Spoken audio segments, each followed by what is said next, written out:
Assalamualaikum warahmatullahi wabarakatuh.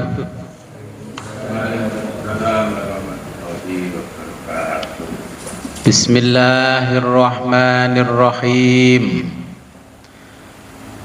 Alhamdulillahi tadhkiratan lil ibad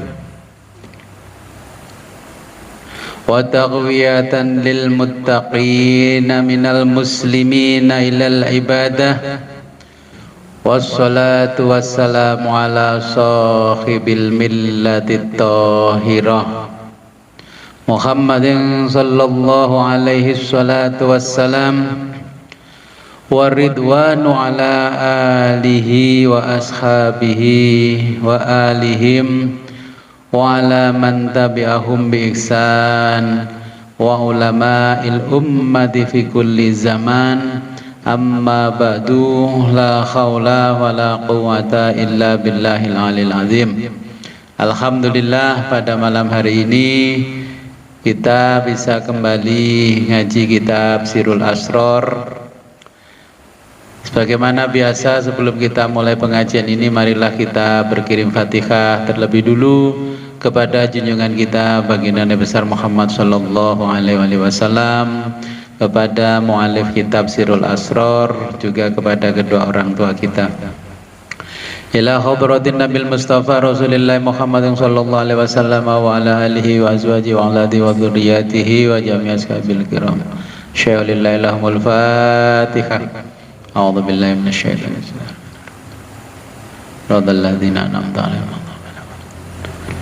Wa summa ila hadratil ghasil a'dham sultanil awliya sayyidina Syabdul Qadir Jilani qaddasallahu sirrahu wa nafa'ana bihi wa bi ulumihi fid dharain wa li walidayhi wa li masyayikhihi.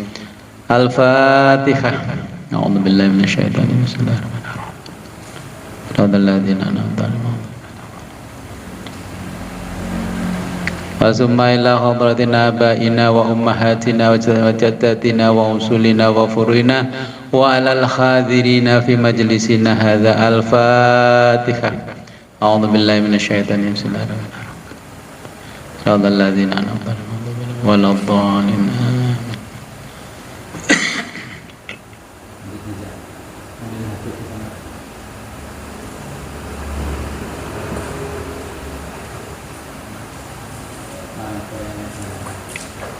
Sampai halaman 59 ya.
Kita baca di Qala fi Tafsiril Qadhi.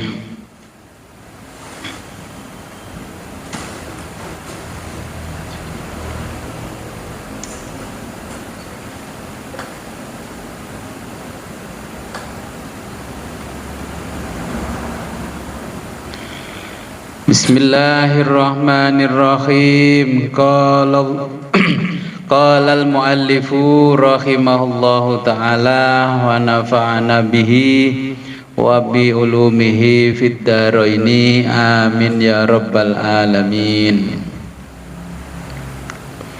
Qala berkata fi tafsiril qadhi, fi tafsiri di dalam tafsir siapa al-qadhi, Imam al-qadhi.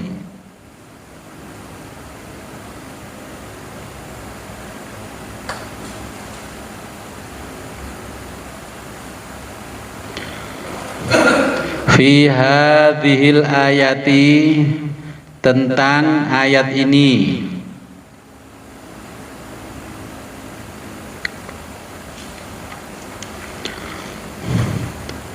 isyaratun mengisyaratkan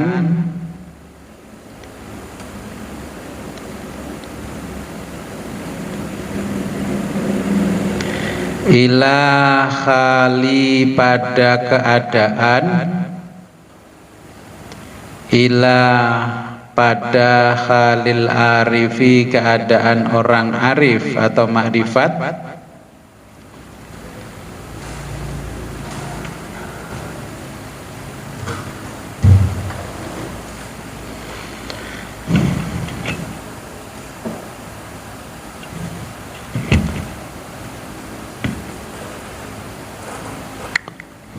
wantikolihi dan berpindah,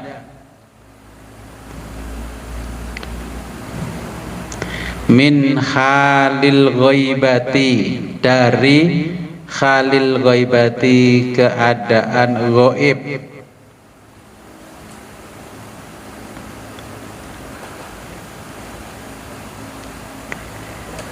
ilal khadrati ke keadaan hadir, ya. Dari gaib keadaan hadir artinya tidak ghaib.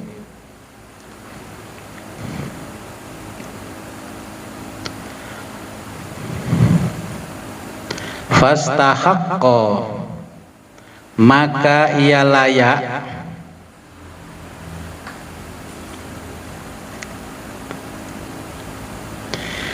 bimisli hadzal khitabi, bimisli seperti itu, hadzal khitabi mendapat komentar. Jadi kalau diterjemahkan mendapat komentar seperti itu.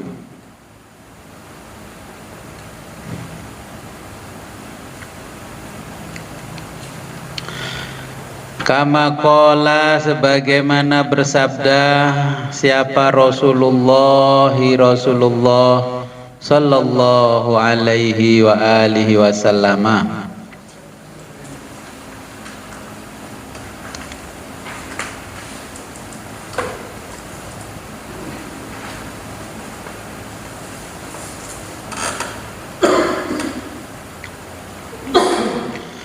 Al-ambiya'u para nabi,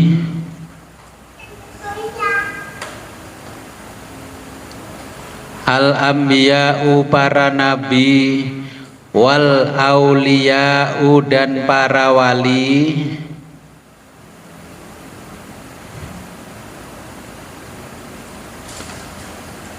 yusalluna mereka sholat,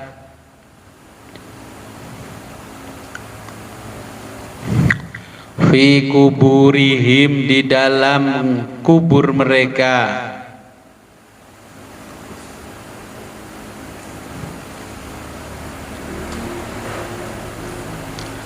kama sebagaimana, yusalluna mereka sholat,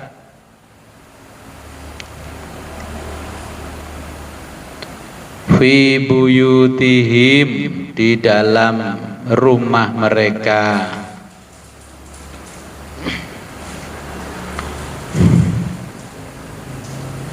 Ai artinya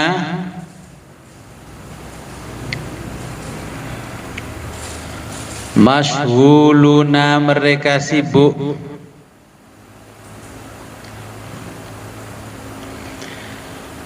billahi dengan Allah,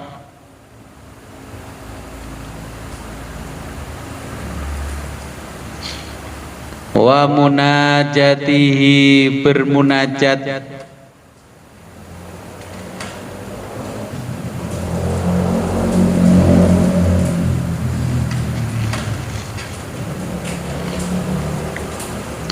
li hayati karena hidupnya, qulubihim hati mereka,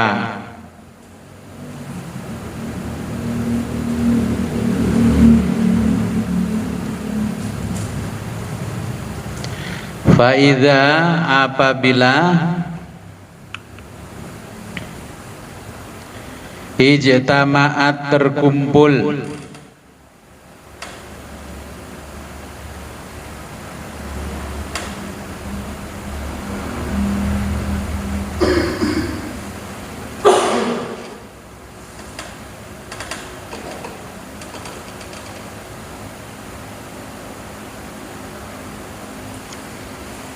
sholatus syariati sholat syariat,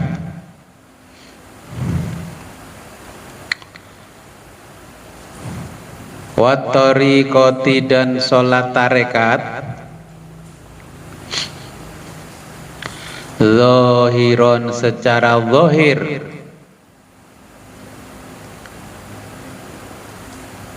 wa batinan dan batin,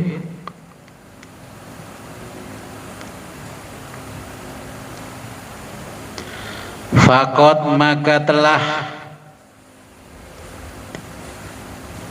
tammatis sholatu selesailah sholat itu,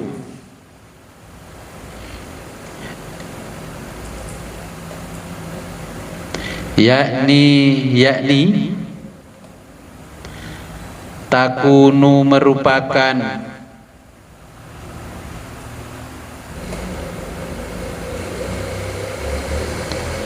sholatuhu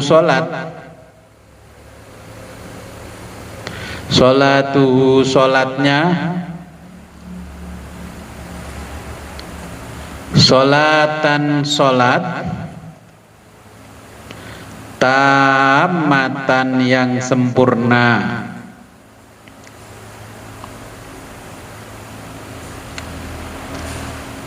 wa ajruha dan pahalanya,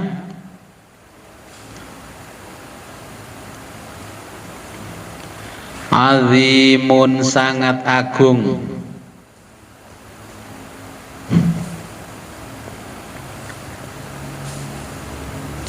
fil kurbati dalam alam al kurbah,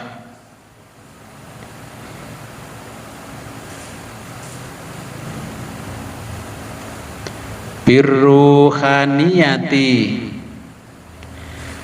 diraih dengan ruhani,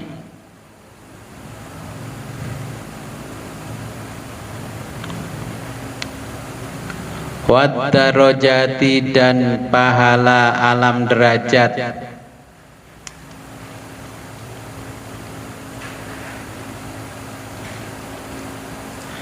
bil jismaniyati diraih dengan raga,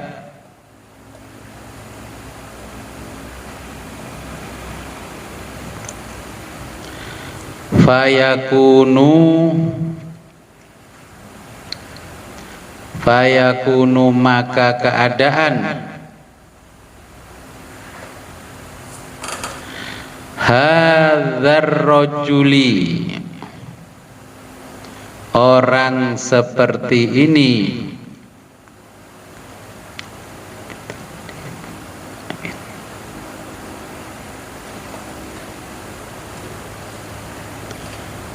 abidan disebut ibadah,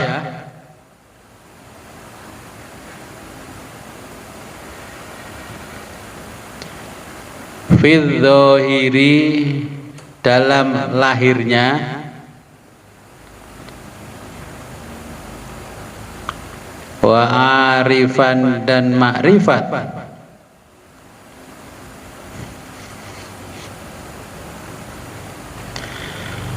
fil batini dalam batinnya,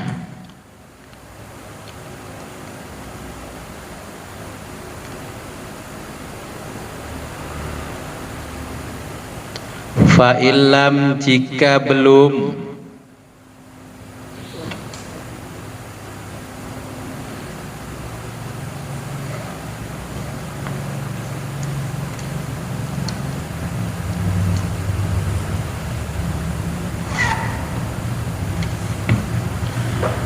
fa illam jika belum, tahsulu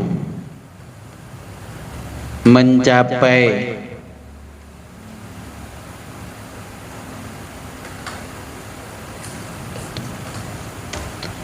sholatut thariqati sholat tarekat,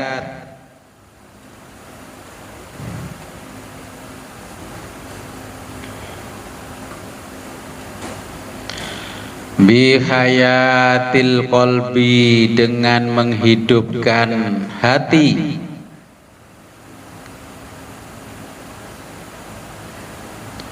fahuwa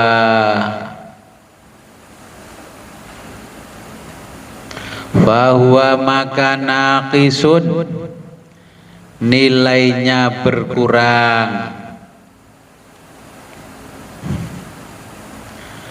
wa ajruhu dan pahalanya pun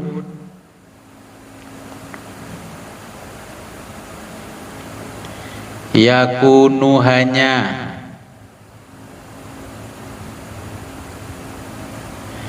minat darajati pahala derajat,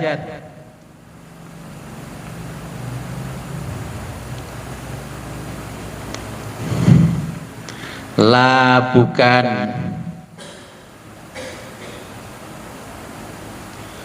minat darajati pahala, minal kurbati pahala dari al-lam al-qurbah. Oke, saya jelaskan pasal 14.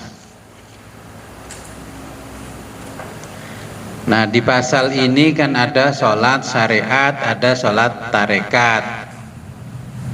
Ya, sebelum melaksanakan sholat, kita harus paham dulu tingkatan kita ada di mana. Tingkatan manusia itu ada abid, ada alim, ada arif.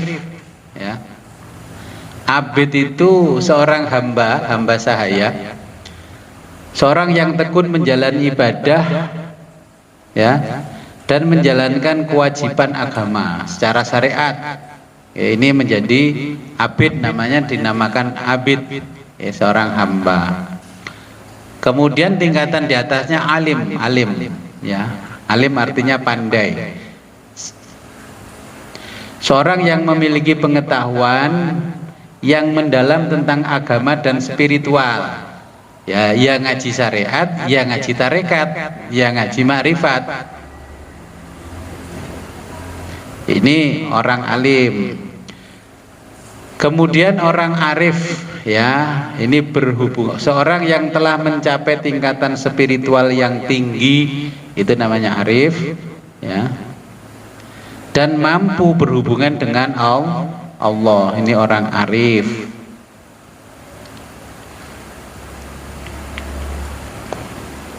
Lah, gurunya orang-orang arif namanya Syekhul Arif. Karena banyak yang berguru namanya Syekhul Arifin.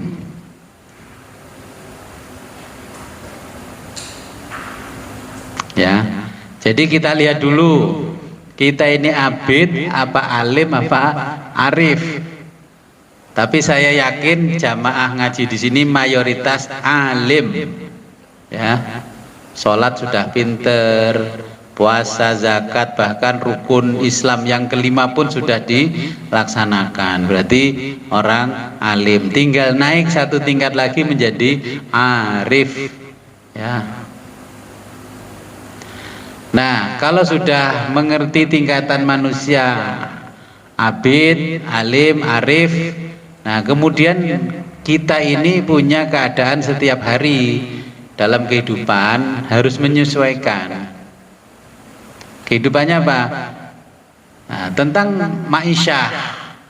Ma'isyah itu cara mencari nafkah hidupnya, hidup zahir dan hidup batin. Tidak hanya untuk makan saja, makannya jasmani, tapi juga makannya ruhani. Jasmaninya diberi makan terus, ruhaninya nggak pernah diberi makan, lama-lama pingsan ruhaninya. Akhirnya kita kan sakit, ya, terus gangguan mental dan sebagainya. Nah, pekerjaan itu yang pertamanya namanya kasab. Kasab itu bekerja sebagaimana umumnya manusia. Pagi berangkat ke kantor, sore pulang, atau ke pagi berangkat ke pasar, sore pulang. Ya, ini kasab. Berdoanya belakangan setelah bekerja. Ini namanya kasab.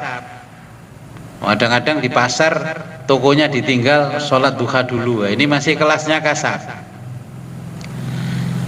Yang kedua ini tajrid. Namanya tajrid.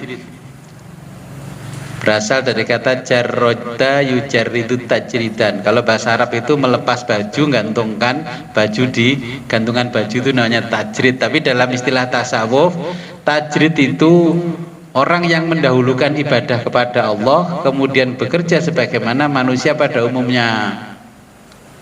Pokoknya malam berzikir wirid yang banyak, gak usah mikir aneh-aneh. Pagi ke sawah atau ke pasar buka toko, ya sudah di situ sambil duduk, sambil zikir wirid, semuanya diserahkan kepada Allah. Hasbunallah wa ni'mal wakil, hasbunallah wa ni'mal wakil, ni'mal maula wa ni'man nasir, wala haula wala quwata illa billahil aliyil azim. Itu dalam bahasa Jawanya. Filosofinya, falsafahnya, filsafatnya ngalah. Kalau sudah mengerti makna yang tersembunyi dari hasbunallah wa ni'mal wakil, berarti orang itu disebut bisa ngalah. Yang jenengan pahami ngalah itu kan dipukuli orang di maja. Ya, dihina-hina orang diem. Enggak gitu maksudnya. Nenek moyang kita dulu menerjemahkan Allah itu enggak bisa, makanya jadi Allah. Terus kemudian jadi ngalah. Ya, berarti sudah menyatu dengan Allah. Baik buruknya hidupnya diserahkan kepada Allah, namanya ngalah. Makanya dicereweti tetangga saudara, ya ngalah, sudah dipasrahkan. Orang nyinyir-nyinyir sudah pasrahkan aja sama Allah, namanya ngalah. Ya, biar diurus sama Allah, kalau kita nggak usah ngurus. Ya, itu filosofinya orang Jawa dari Allah, karena nggak bisa ngomong Allah. Pertama Islam masuk ke Jawa, bisanya Allah, Gusti Allah, ya namanya ngalah. Ya, bahasa Jawanya ngalah.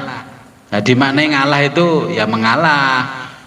Terus di apa-apain orang mengalah enggak. Jadi enggak mengalah secara fisik, tapi secara spiritual memasrahkan semua permasalahannya kepada Allah, namanya ngalah.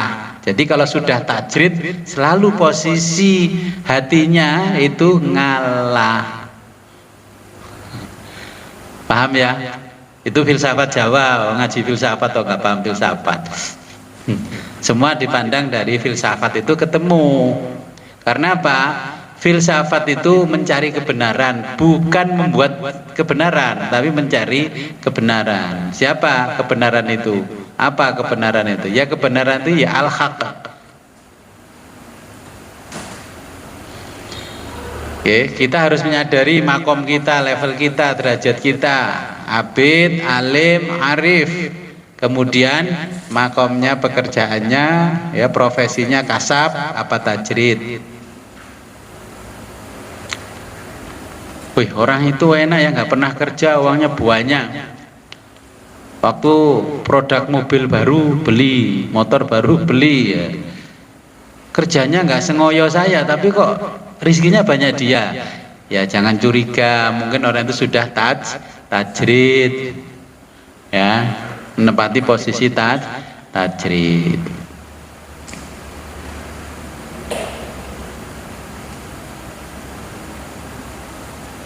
Nah, kalau sudah tajrid, tadi ada makom-makomnya, sholat syariat, sholat thariqat, dan sholatnya orang makrifat. Ya. Kemarin kan bicara toharoh, toharoh syariat, toharoh makrifat, sama toharoh batin. Ya, dengan gimana toharohnya? Astagfirullahaladzim, astagfirullahaladzim. Ya.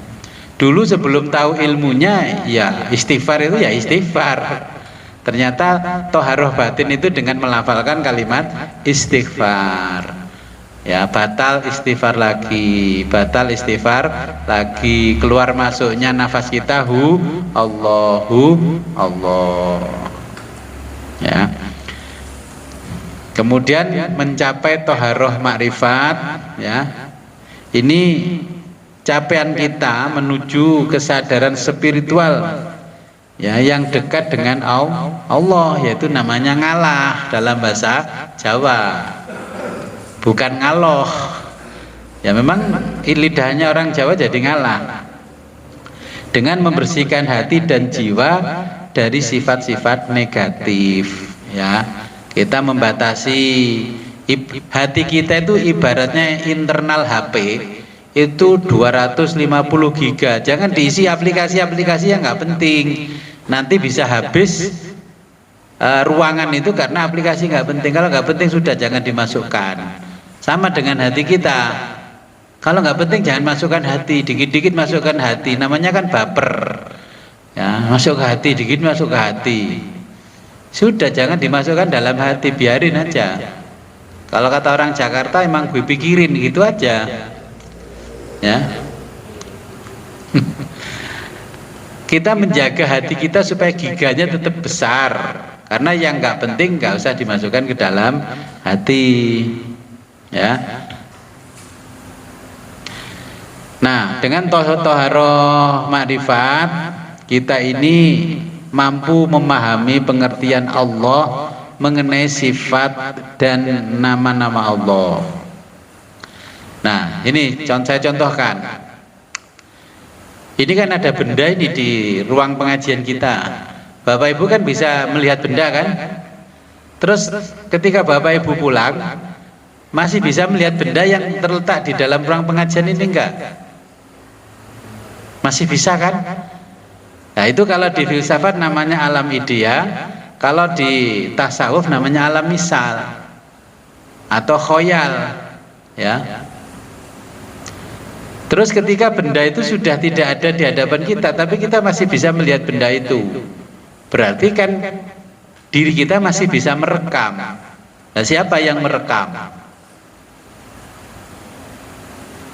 Ya, ketika saya contohkan begini, di dalam ilmu tasawuf itu sudah melampaui namanya tingkatan empirisme.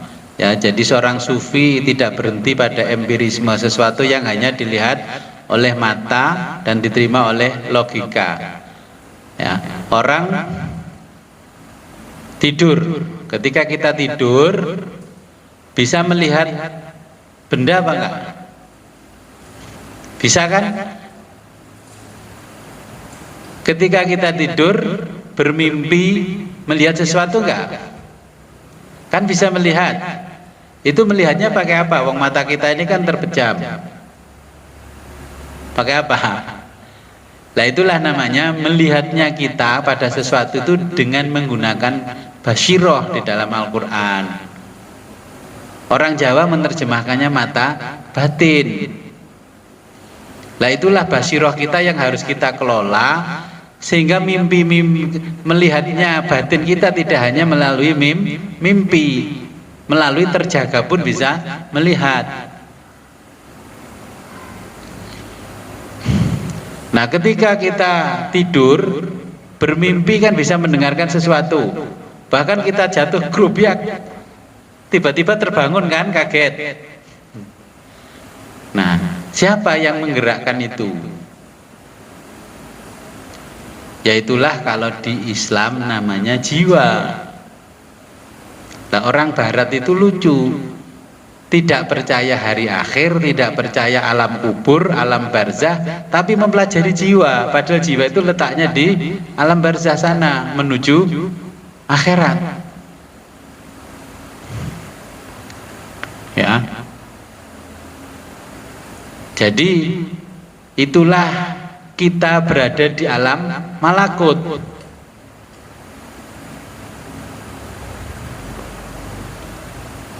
Nah, kita seorang sufi ya, belajar tasawuf, jangan sampai terjebak di dalam alam empiris, karena di atas pengetahuan atau knowledge kalau disebutnya dalam filsafat adalah intuisi. Intuisi ya irfan yang kita pelajari hari ini. Nah, orang Barat tidak mengakui keabadian jiwa. Ketika manusia mati, apakah jiwanya juga mati? Nah, ini kan nanti lama-lama kita terjebak. Ya, Islam tidak berpandangan seperti itu. Ketika mati, jiwanya tidak akan mati. Buktinya ketika kita tidur pun, jiwa kita tidak tidur, bisa melanglang buana kemana-mana. Ya. Hanya saja karena Bapak Ibu belum sampai di makom itu, mimpi itu mesti putus.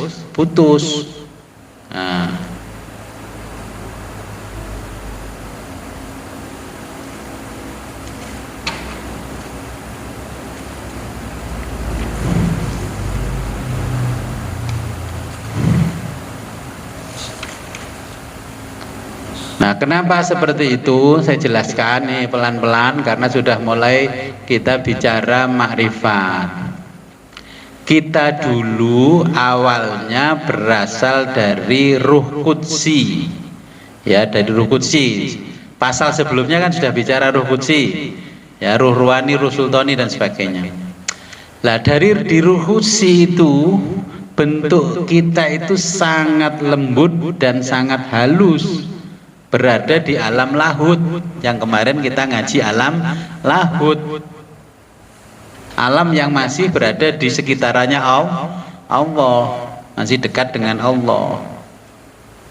Kemudian kita dari lahut itu turun ke alam jabarut, ya, alam jabarut, alam kekuasaannya Allah, dalam bentuk lebih kasar dari ruh qudsi, menjadi ruh sironi atau ruh ruhani yang pasal sebelumnya kita pelajari, ya, ruh qudsi jadi ruh ruhani atau ruh sironi, ya.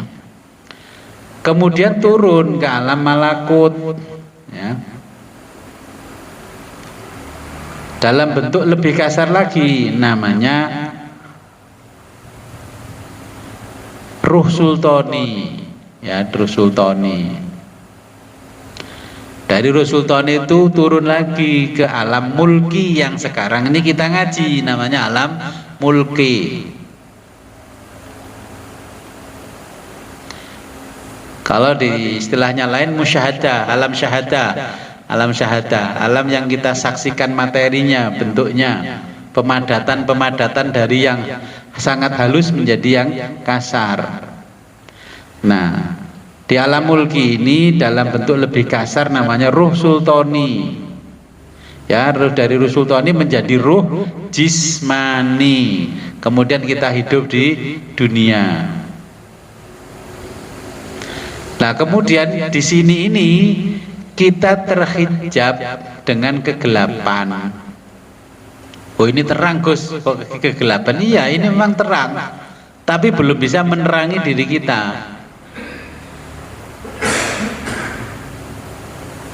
Nah, karena di alam mulki ini, ya, di alam dunia yang kita tempati ini, kita terhijab dengan materi dan kegelapan.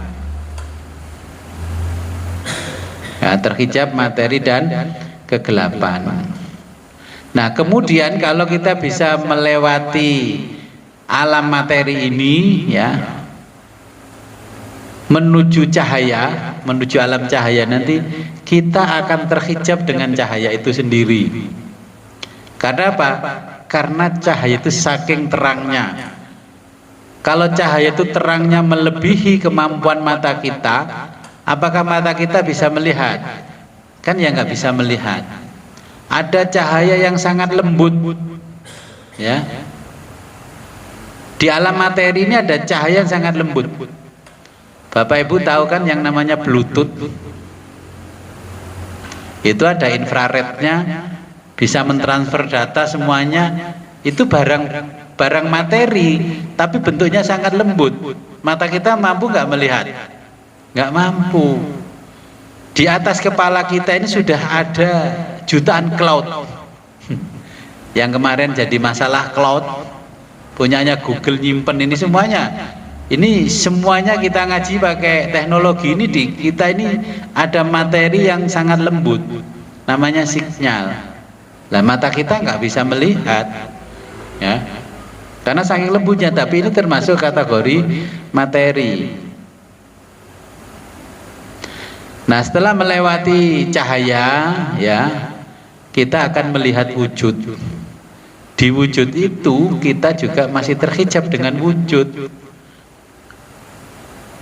Wujud apa? Ya wujud materi kita. Kalau kita tidak menghilangkan wujud kita, maka kita tidak mampu melihat wujudnya Allah.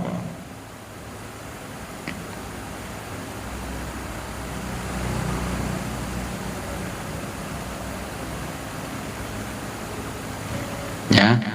Jadi sampai di sini dulu. Inilah yang dinamakan toharoh, dari toharoh syariat, tarekat sampai toharoh makrifat. Tambah paham apa tambah pusing? Kita ini sebenarnya sudah melihat Allah, tapi berapa yang menghijab kita? Dalam kehidupan kita, apakah pernah kita meninggalkan kata-kata aku diganti dengan Allah?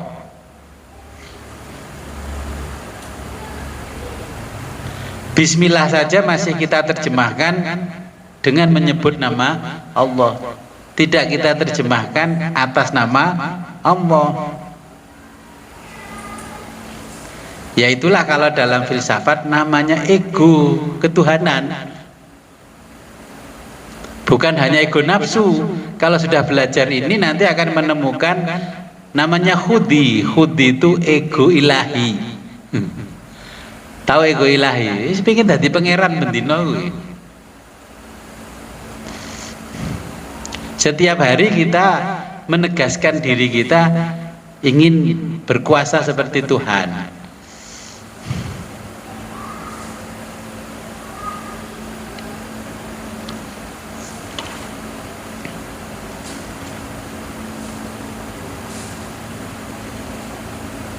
Oke, ada pertanyaan mungkin sebelum saya lanjutkan?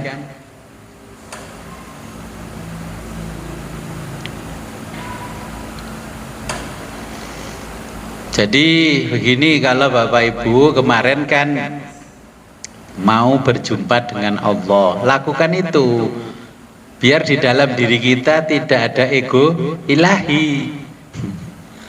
Dipikir itu bukan ego ilahi. Nah, kalau kamu tidak ada bapak, kamu nggak akan bisa seperti sekarang. Itu ngalahkan ego nafsu yang bertingkat-tingkat.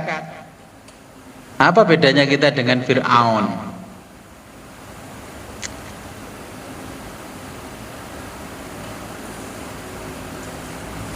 Jadi jangan dipikir ego itu tidak ada, ego ilahi.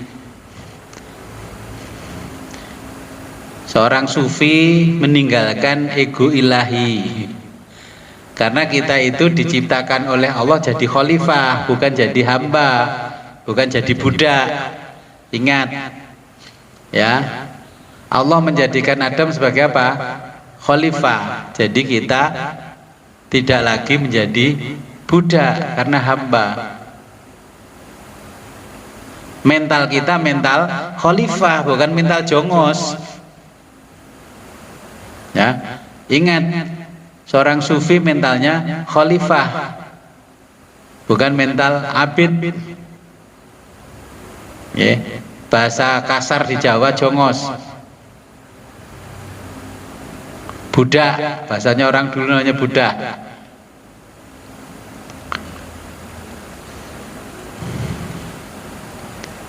Jadi kita melakukan apapun mentalnya mental khalifah, bukan mental budak atau jongos. Ya. Kalau kita nggak mampu ke sana sendiri, mungkin ibaratnya orang kuliah IPK-nya 2,7 nggak nyampe 3, kan nggak diterima itu.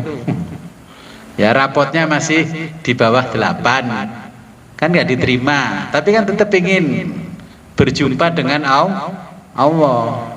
Nah, bagaimana? Karena kita ngaji kitabnya Syekh Abdul Qadir, kita itu berdoa, Allahumma ftah lana futuhal qadiri. Ya Allah, bukakanlah pintu kemakrifatan kami sebagaimana makrifatnya Syekh Abdul Qadir Jailani. Allahumma ftah lana futuhal qadiri wahdina hidayatal qadiri. Berilah kami hidayah sebagaimana kau berikan hidayah itu kepada Syekh Abdul Qadir Jailani. Wa arifna, dan berilah kami kemakrifatan, ya, ma'rifatal qadiri sebagaimana makrifat yang kau berikan pada Syekh Abdul Qadir Jailani.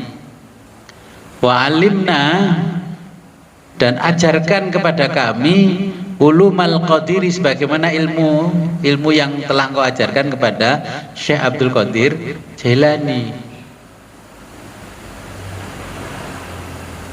Kita kan nggak bisa tahu hitungan 1 tambah 1 2 kalau kita nggak pernah belajar matematika.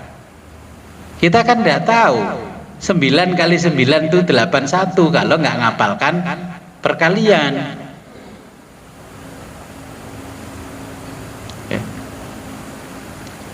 Coba harga barang 1 10.000, kalau orang beli 10 berapa? Kan 100.000. Kalau diskonnya 10%. Iya kan?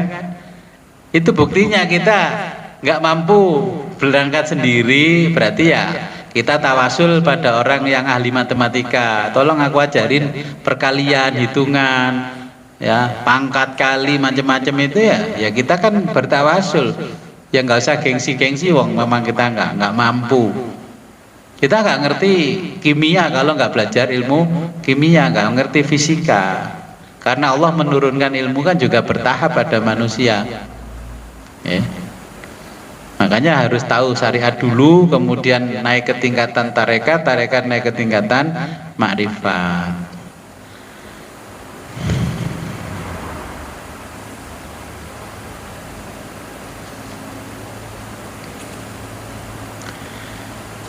Oke. Kalau nggak ada pertanyaan, saya lanjutkan ke pasal berikutnya. Mungkin bisa. Oh, oke, silakan. Assalamualaikum warahmatullahi wabarakatuh. Waalaikumsalam warahmatullahi. Aku baru untuk bertanya terkait dengan toharoh batin itu batasannya bahwa kita mensucikan batin kita itu batal itu gimana ya Bu? Kalau kemarin pertanyaan saya di minggu kemarin kan caranya untuk berwudu batin. Nah sekarang batasannya bahwa wudu batin kita itu saat ini sudah batal, itu bagaimana? Ya, kalau syariat batalnya karena hadas kecil, hadas besar. Kalau di dalam hati kita sudah melalaikan al-haq atau Allah, Ya, berarti kita segera wudhu lagi dengan membaca kalimat istighfar, astagfirullahaladzim, astagfirullahaladzim, ya. Karena kita kalau sudah ngerti di sholat syariat, sholat torekot, yang kemarin sholatul wusta atau sholat daim, sholatnya itu adalah masuknya nafas dengan lafadz hu, keluarnya dengan Allah. Jadi hu Allah. Terus disapa teman, kemana bu? Oh iya saya mau ke pasar. Kan terputus itu. Nah akhirnya wudhu lagi dengan astagfirullahaladzim, astagfirullahaladzim, astagfirullahaladzim, alladzi la ilaha illa huwal hayyul qayyum wa atubu ilaih, innahu huwat tawwabur rahim. Ya. Itu cara memperbarui wudhu kita, ya. Apalagi kalau di dalam hati kita terus terbersit ego keakuan tadi, ya. Wah, ini lebih batal lagi sama dengan batalnya orang hadas besar. Berarti istighfarnya tidak cukup 3 kali, bisa istighfar 1000 kali. Makanya kenapa Nabi itu kalau keluar dari toilet dan kamar mandi selalu membaca istighfar, karena di situ lisannya terhenti, terhenti beberapa saat, walaupun hatinya masih terus melafalkan kalimat Allah, ya, karena batal wudhunya.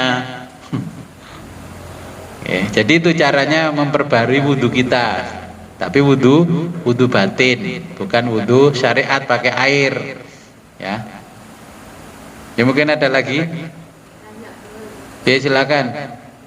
Dalam Islam kan jiwa kita tidak akan mati. Ya.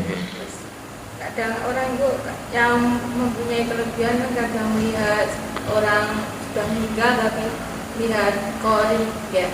Korin apa itu jiwa. Jiwa seseorang yang harus disempurnakan. Saya ada orang kecelakaan atau Jadi pengertian korin berbeda dengan pengertian yang kita bahas di tasawuf. Korin itu kalau orang Jawa namanya dulur papat limo pancer, ya.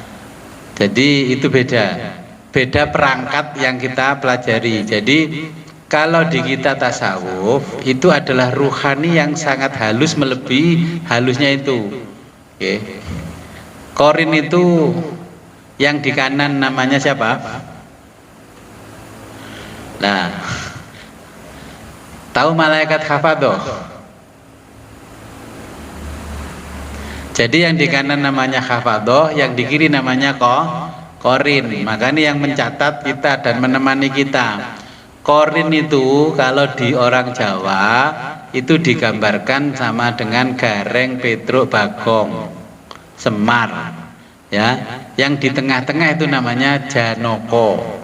Janoko itu oleh Kanjeng Sunan Kalijogo dalam tasawufnya itu perwujudan dari jannatuka, janoko, ya. Jannah itu kan surga, makanya dinamakan.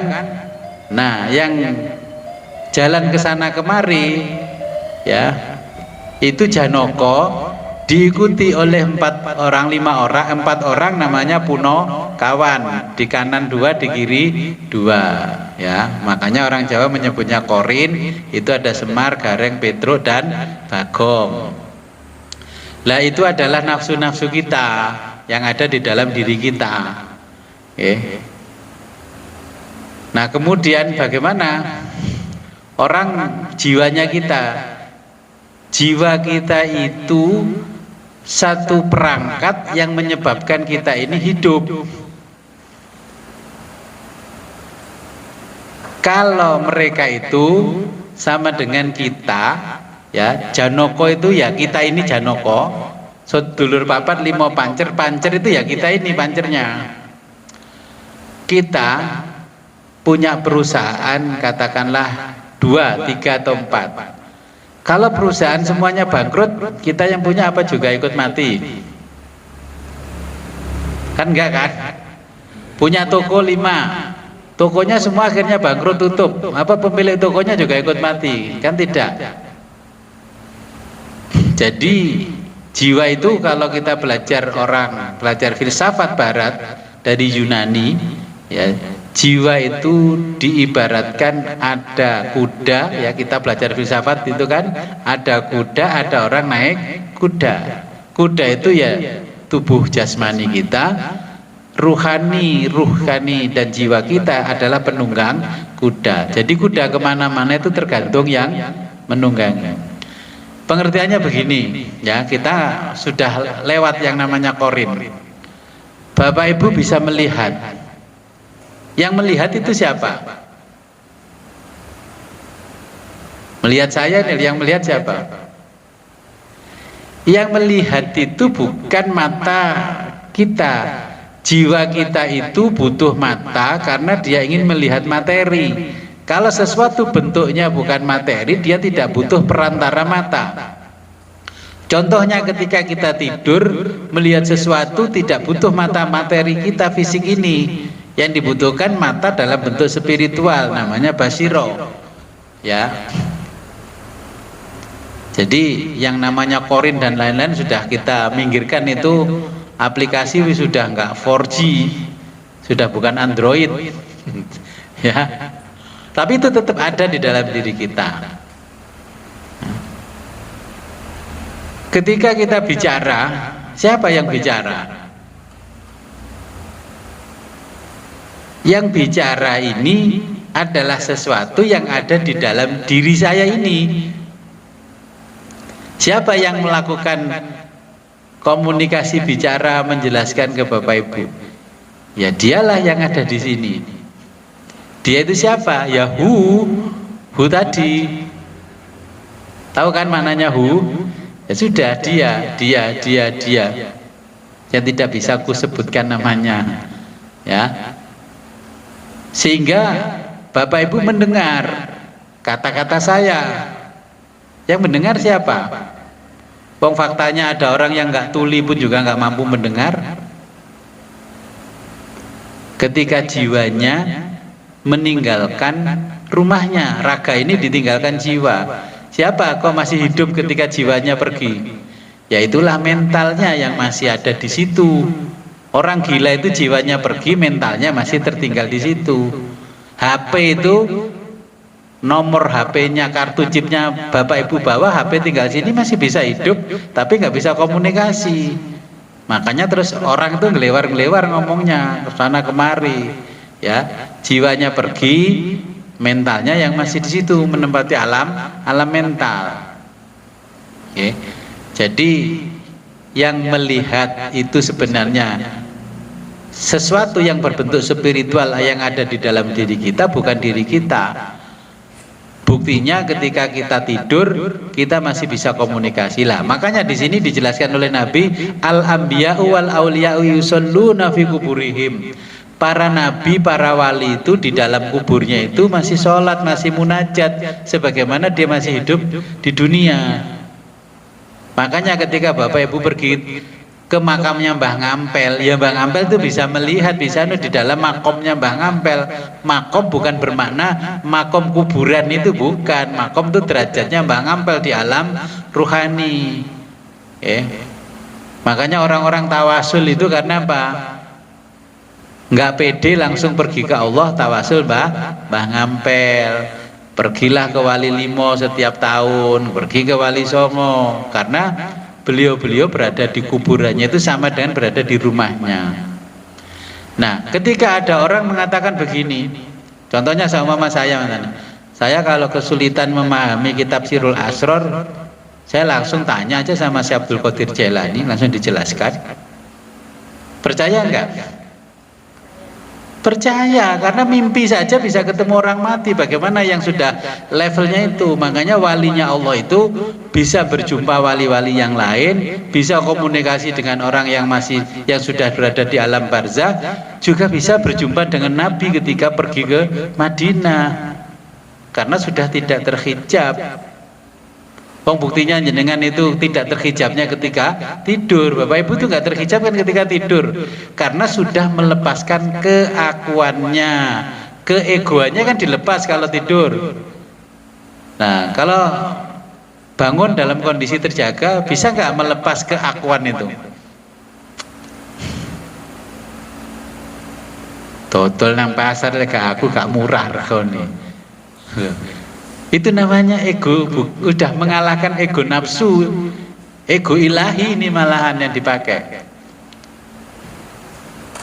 Makanya Fir'aun mengaku Tuhan, ditenggelamkan Allah di lautan, tapi Ibnu Arabi mengaku Tuhan, Al-Khalaj mengaku Tuhan, anak Al-Haq tidak ditenggelamkan oleh Allah, karena memang betul-betul di dalam diri Al-Khalaj itu Tuhan, dirinya sendiri sudah hilang.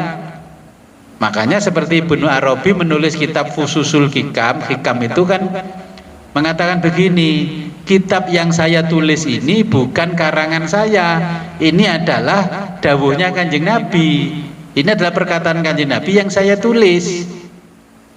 Makanya Ibnu Arabi itu tidak perlu merasionalisasi tulisan itu, seperti kita buat skripsi, buat artikel, ya, seperti kita buat jurnal dikirim ke Sekopus kemana-mana, nggak perlu, karena itu memang langsung. Contoh, kalau kita mau belajar tasawuf yang lain, ada seorang sufi besar namanya Rumi, Jalaluddin Ar-Rumi. Jalaluddin Ar-Rumi itu punya kitab namanya Maknawi Masnawi, di dalam bentuk bahasanya menggunakan bahasa Persia karena dia orang Iran. Terus dia mengatakan, inilah Al-Quran dari Persia. Karena Jalaluddin Rumi berjumpa dengan Allah, terus berdialog dengan Allah, mengatakan begini-begini, terus ditulis oleh Jalaluddin Rumi tanpa editing, tanpa ngedit, tanpa ini, tanpa rasionalisasi dengan otak. Ya sudah di situ. Kalau kamu ingin membaca Al-Quran dari Persia, bacalah kitab Maknawi Masnawi. Di situ ada 2 jilid kitab Maknawi Masnawi. Disitulah orang menemukan Tuhan, karena dia sudah berjumpa langsung dengan Allah, seperti Jalaluddin Ar-Rumi, kemudian seperti Ibnu Arabi, ya, Al-Khalaj dan sebagainya, seperti Suhrawardi, Al-Maktul, ya. Jadi nanti Bapak Ibu ya nulis, ini loh, kalau bikin baca Quran dari Badas. Ya saya mau nulis baca Quran dari Badas, kayaknya belum waktunya. Karena apa? Wah, nanti disebut gila seperti sufi-sufi besar awalnya kan juga disebut gila kan. Makanya berjumpa dengan mereka yang sudah berada di alam ruh itu nggak mustahil bagi seorang sufi. Makanya kalau kita belajar ilmunya orang barat akan terjebak di alam empiris itu saja. Mereka tidak percaya akhirat tapi mempelajari psikologi. Tidak percaya alam kubur, tidak percaya keabadian jiwa, mereka mempelajari psikologi. Lah psikologi sekarang oleh mereka tidak disebut jiwa, tapi neuroscience. Loh, kalau neuroscience kan ya bukan psikologi, itu tempatnya di otak. Oh, kalau otaknya rusak aja orangnya nggak mati. Itu bukan kecerdasan jiwa, tapi itu kecerdasan otak. Makanya mereka psikologinya sekarang bukan berisi jiwa atau psihe, ya, berisi apa? Behaviorisme, gejala-gejala gerakan orang itu aja, tindakannya. Oh, karena apa? Dia nggak mampu mencapai, dia menolak keabadian jiwa, akhirnya belajar neuroscience. Dan neuroscience di Islam ditolak, dikritisi, itu bukan jiwa, itu kecerdasan otak. Makanya ada namanya conscious mind, subconscious mind, ya. Jadi sholatnya, kalau kita berkunjung ke makamnya orang tua kita, ya kita seperti masuk ke rumahnya, cuman kita nggak bisa melihat mereka karena makamnya jenengan belum sampai sana. Mereka melihat, itu anakku berkunjung ke sini, tengok nggak bisa melihat. Makanya orang tua yang kita kunjungi itu senang karena dia berada di alamnya, tetap bisa melihat karena sudah tidak terhijab materi lah. Kita kan terhijab materi, nggak bisa melihat orang tua kita yang di kuburan. Mereka sudah materinya, badannya kan hilang, materinya, langsung melihat kita. Terus dibawakan kembang, ditabur di atasnya.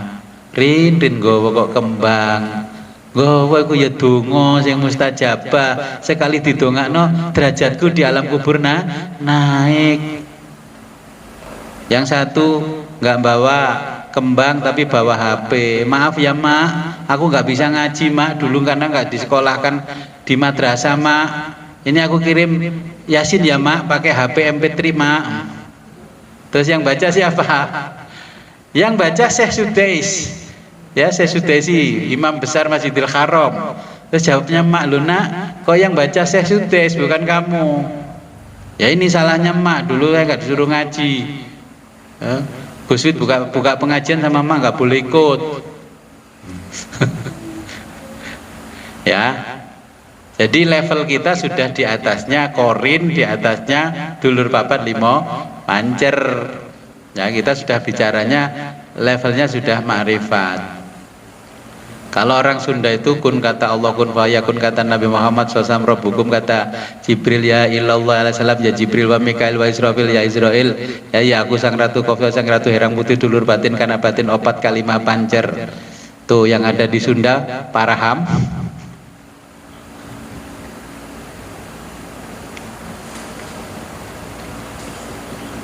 Oke, ada lagi? Ya. Oke.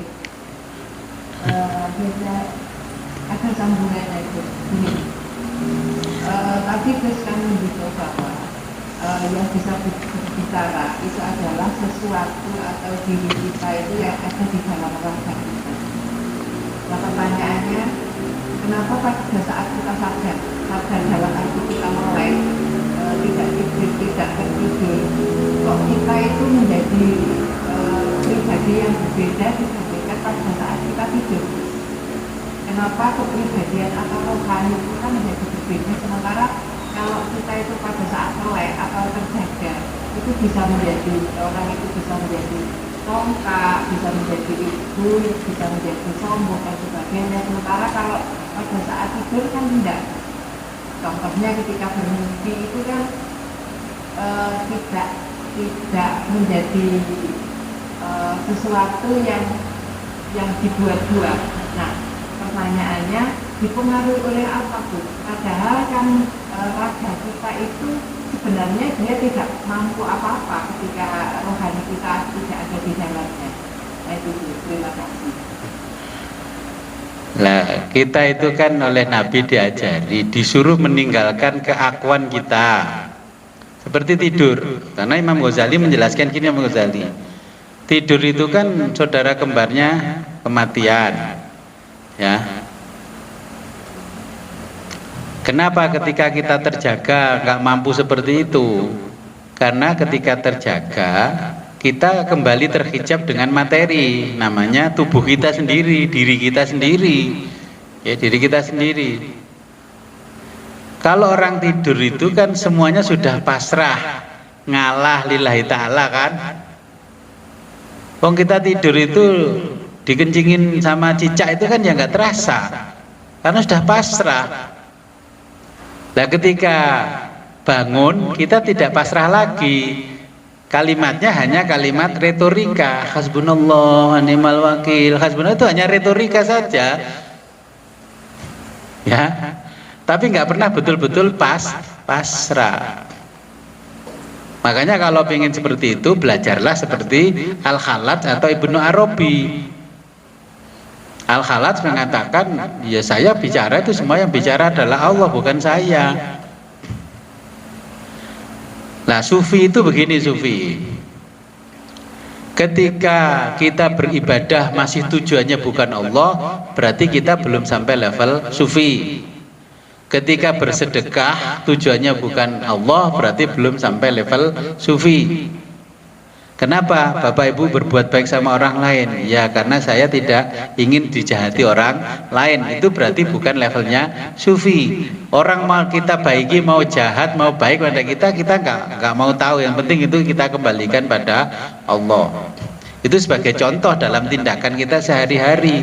Makanya ketika yakdotan dalam keadaan terjaga, kita kembali terhijab, tidak bisa melihat apa-apa yang di balik dinding, sebagaimana ketika kita tidur. Makanya Allah memanggil-manggil, ya ayyatuhan nafsul mutmainnah irji'i ila rabbiki radhiyatam mardiyah. Wahai jiwa-jiwa yang tenang, kembalilah sini. Tapi itu dimaknai orang mati, bukan mati ya, seperti kita ini. Bagaimana caranya kalau kita latihan seperti pertanyaan tadi? Masuklah ke dalam kamar sendirian. Ya, makanya saya mengatakan masuk ke dalam kamar sendirian. Hijab cahaya ini hilangkan, gantilah dengan hijab yang gelap. Di kamar lampunya dimatikan. Setelah kamarnya gelap kok tiba-tiba jadi terang, berarti itu mulai kita terhijab. Kita lepas dari hijab gelap, namanya zulumat. Dalam bahasanya Quran itu dolim, zulumat, kegelapan, ya, menuju alam yang terang benderang. Itu nggak ada lampu, nggak ada apa-apa, tapi kita bisa melihat sesuatu di sekitar kita, ya, tanpa sumber listrik, sumber api yang lain, lah bisa terang ruangan kita. Itu berarti mulai ada nur, ya. Nah, setelah nur itu makin besar, kita akan nggak bisa melihat lagi karena saking terangnya cahaya itu. Ya, setelah bisa keluar dari cahaya itu, kita akan melihat wujud siapa? Ya, wujud diri kita di situ. Sebagaimana kita bisa nggak melihat wajah kita sendiri? Kan nggak bisa. Bisanya kan kita menggunakan media namanya cermin. Tetapi Bapak Ibu itu percaya nggak kalau itu wajahnya?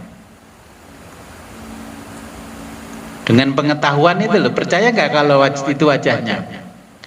Lebih yakin wajah itu yang dicermin apa wajah yang asli ini? Tapi kan Bapak Ibu terhijab dengan wajah yang asli. Makanya supaya kita bisa melihat pancaran dari cerminnya itu, Imam Ghazali kemudian Syekh Abdul Qadir Jailani menjelaskan cermin diri kita adalah di hati. Maka bersihkan cermin itu supaya semuanya jadi tampak. Jadi alam semua, alam semesta ini adalah cerminan dari Allah. Tapi kita kan nggak puas nggak melihat langsung Allah, hanya melihat cerminan Allah. Ketika kita berada di depan cermin, puas nggak melihat wajah kita di depan cermin? Kemudian setelah itu kita telanjang bulat di depan cermin, lihat saja itu cerminan kita ketika telanjang bulat. Menarik apa enggak? Menariknya kan ketika dikasih baju yang bagus, dijilbabin, dikasih fashion yang ini kan baru menarik. Kita kalau tidak menggunakan cerminan Allah, kita enggak akan menarik. Nah, ketika kita mampu meletakkan diri kita, ya, meninggalkan keakuan itu, barulah kita bisa melihat sesuatu yang benar, namanya al-haq. Seperti di Zoom ini, Bapak Ibu melihat saya, yakin gak itu kalau saya di Zoom? Satu ketika saya akan ngaji di Zoom dengan teknologi yang lain, saya tidak ada di sini, tapi Bapak Ibu masih bisa melihat saya di sini. Tingkat keyakinannya yang hadir di majelis sama yang di Zoom lebih tinggi mana? Ya di majelis. Yang di Zoom ini sama dengan nonton bola di stadion di Jakarta atau di Surabaya, tapi lewat TV.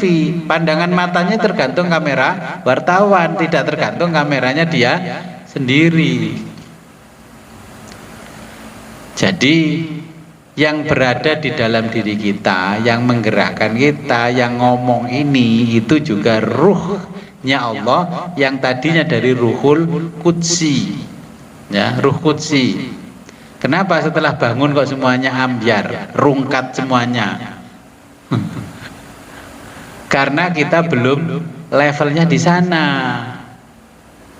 Karena apa? Seperti contohnya, saya mengajarkan sebagaimana yang diajarkan oleh Syekh Abdul Qadir Jailani, Ya, ba'dal maktubah 5 waktu, sholat 5 waktu, zikir la ilaha illallah, la ilaha 165 kali. Kemudian tawajjuh, ilahi anta maksudi wa nabi atini ridhaka mahabbatan ma'rifat bi rahmatika ya rahmanir rahimin. Kemudian ya menundukkan kepala, ya pandangan kita di bawah puting susu kiri 2 sampai 3 jari-jari. Allah Allah Allah, menghentikan semua nafas.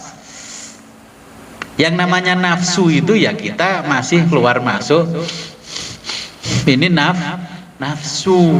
Bisa nggak menahan nafas 5 menit saja? Tidak dikendalikan nafsu. Atau bila perlu pergi ke Bajo, ke sana, ke suku Bajo di NTT, itu mampu menyelam di lautan. Saya ke sana itu mampu menyelam di lautan sampai setengah jam, 1 jam tuh nggak dari laut itu baru naik ke atas. Ini loh orang yang mampu menahan hawa nafsu, suku Bajo di Indonesia. Nah, kita suruh nahan nafas 5 menit aja sudah. Itu namanya kita masih dikendalikan hawa nafsu. Nafsu ya nafas kita ini. Lah yang menghidupkan nafas kita ini, perangkat yang namanya nafas adalah ruh. Ruh di dalamnya ada yang namanya jiwa. Karena tumpang tindih sinyalnya, ketika kita bangun tidak bisa seperti ketika kita tidur.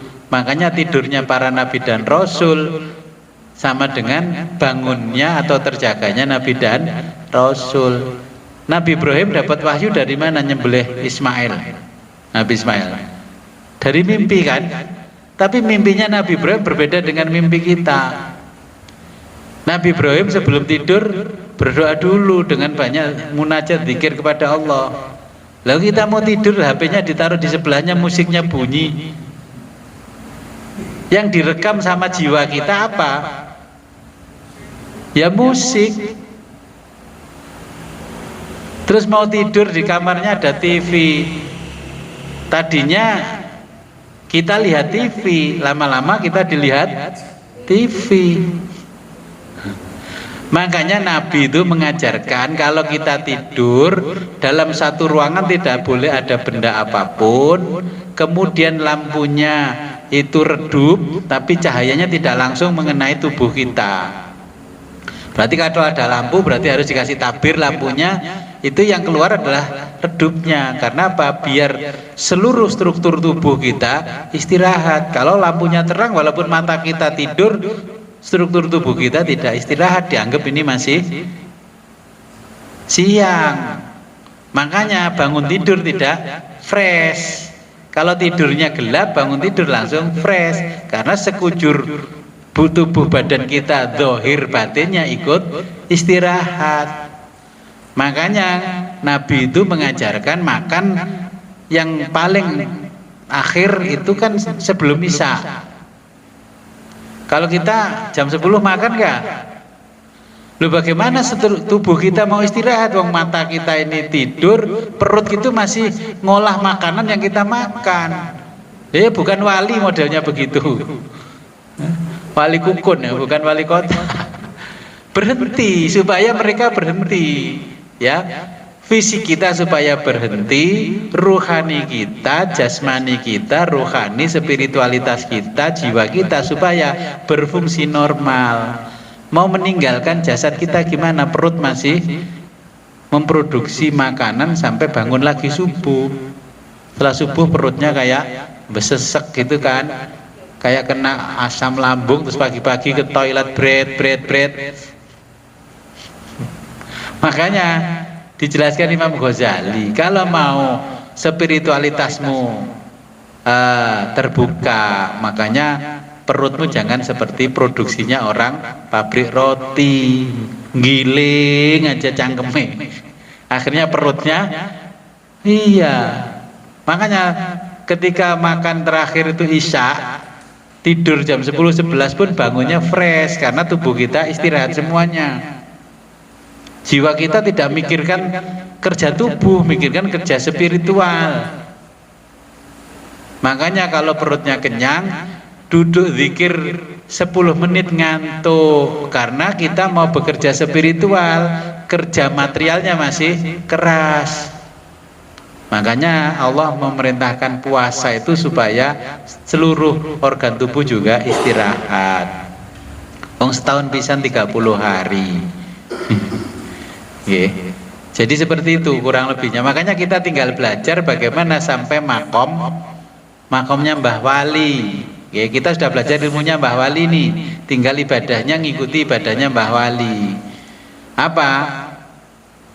Ibadahnya Mbah Wali itu motivasinya bukan pahala, bukan surga, juga bukan neraka. Mau dimasukkan neraka ya silahkan, dimasukkan surga ya silahkan. Karena kita Mbah Wali itu dimasukkan neraka pun tidak akan merasa panas, karena yang memasukkan ke neraka adalah Allah, bukan amal jelek kita yang masukkan ke surga. Sehingga kita di dalam hidup di dunia ibadah pun nggak bisa khusyuk.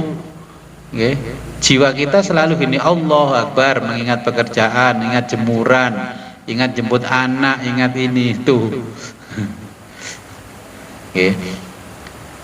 Jadi latihan, makanya Syekh Abdul Qadir Jailani itu latihan melemahkan nafas, nafsu, tarik nafas dengan ditahan nafas di dalam perut. Kalbu kita yang boleh bicara, makanya mulutnya ditutup, lidahnya ditarik ke langit-langit mulut, ya. Allah, Allah, Allah, Allah, Allah, Allah. Kalau nafsu kita sudah bisa ditahan, ya, mengendalikan hawa nafsu, ya mengendalikan nafas ini. Lama-lama terbukalah hijab karena nafsu sudah tidak ikut campur. Lama-lama tidak terasa kita menahan nafas selama 5 menit, lama-lama 10 menit, lama-lama setengah jam. Jadi kita perlu belajar bagaimana kita bisa mengendalikan jiwa kita menuju Allah. Makanya belajar tasawuf itu begini, ya, supaya jiwa kita itu ngaji ini kan sebenarnya yang nangkap kan jiwa itu, bukan otak kita, bukan neuroscience yang ada di sini, pelajaran di hati. Gini, saya contohkan, Imam Ali Zainal Abidin itu mengajarkan pada murid-muridnya supaya bisa cepat sampai kepada Allah. Dia itu mengajarkan doa gini, Maulaya Maulaya antal maula wa anal abdu wa hal yarhamul abda illal maula. Kalau bahasa Jawa, duh Gusti panjenengan niku Gusti kula. Ya Allah, ya Tuhan, Engkau lah Tuhan kami, Engkau lah Tuhan kami, dan aku ini hanya seorang hamba. Siapa yang mengasihi sayangi hamba kalau bukan Tuhan? Ya, dalam bahasa Arabnya begitu. Maulaya Maulaya antal azizu wa nadzalilu wa hal yarhamud dzalila illal aziz. Ya Tuhan, ya Tuhan, ya Tuhan, Engkau adalah yang maha perkasa dan aku ini adalah yang hina. Siapa yang mengasihi sayangi yang hina ini kecuali Engkau yang maha perkasa. Ya Maulaya Maulaya Maulaya antal marzuku. Ya, wa anal marzu antar rozak wa anal marzuku. Engkau adalah pemberi rizki, aku yang menerima rizki. Siapa yang memberi rizki sebagai seorang penerima rizki kecuali Engkau yang memberi rizki. Jadi berdoanya itu enggak berdoa nodong-nodong itu enggak. Pak, bapakku yo sampean lho Pak, masa sampean kan Pak. Kan ya gitu. Pak, jalur duit Pak. Kan malah enggak dikasih. Begitu itu kalau masih kecil dimaklum, udah tua begini minta bapaknya dengan cara begitu, yang nggak dikasih. Makanya terus berdoa, Maulaya Maulaya antal maula wa anal abdu wal yarhamul abda illal maula. Ya, Maulaya Maulaya antal aziz wa anal dzalil wa hal yarhamul dzalila illal aziz. Maulaya Maulaya antal khaliq wa anal makhluq wa hal yarhamul makhluq illal khaliq. Maulaya Maulaya antal mu'ti wa anas sa'il wa harya kamus sa'ila illal mu'ti. Antal mu'ti Engkau pemberi, saya itu peminta. Siapa yang memberi para peminta ini kalau bukan yang memberi? Ini cirinya doanya seorang sufi. Toto kromone diatur. Allahumma inni as'aluka ridhoka wal jannah. Ya Allah, saya minta ridhomu loh ini sama surgamu.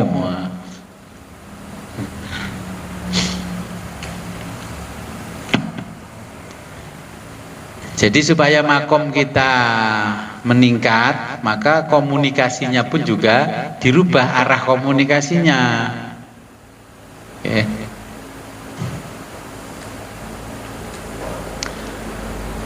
Contohnya nggak jauh-jauh lah kalau ke saya bertamu, Gus. Pertama tadi saya kesini, pertama silaturahim, kedua gini, itu kan gaya sufi kan? Kalau nggak gaya sufi, Gus, saya kesini tadi ada maksud gini, Gus. Ya saya maklumi wong goblok kok. Ya kan? Kan dia maklum tapi dalam hati nggak dalam lisan. Kalau yang sudah ilmunya tinggi, assalamualaikum Gus. Setelah duduk barulah menyampaikan isi hatinya. Pertama saya kesini tadi silaturahim, keduanya ini. Ya kan? Ya itu loh gaya sufi, tapi sufi syariat, belum sufi dalam hati. Kalau sufi syariat ngomongnya begitu tapi dalam hati ya raimu. Ya kan nggak begitu. Orang sufi di syariatnya, di depannya ya Gus, anu Gus, tapi dalam hatinya ngepelkan tangan gini.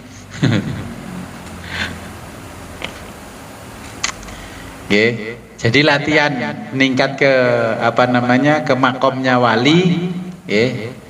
Jadi tata caranya juga harus diikuti, wudu batin juga harus diikuti, sholatnya sholat batin juga harus diikuti, sholat ma'rifatnya ya harus diikuti, biar jiwa kita tidak selalu bergejolak seperti yang sering kita alami dan selalu ditanyakan jiwanya bagaimana. Kita nggak akan bertemu jiwa itu sendiri kalau kita nggak masuk ke alam ruhani, karena bentuknya jiwa sangat halus. Ketika kita kesandung sesuatu terus mengucapkan kata-kata mutiara dengan mengucapkan astagfirullahaladzim, itu kan yang bicara kan jiwa kita, bukan kita. Yang kata-kata mutiara itu kan, itu berarti ya jiwa kita kok kosong. Oke. Ada pertanyaan lagi?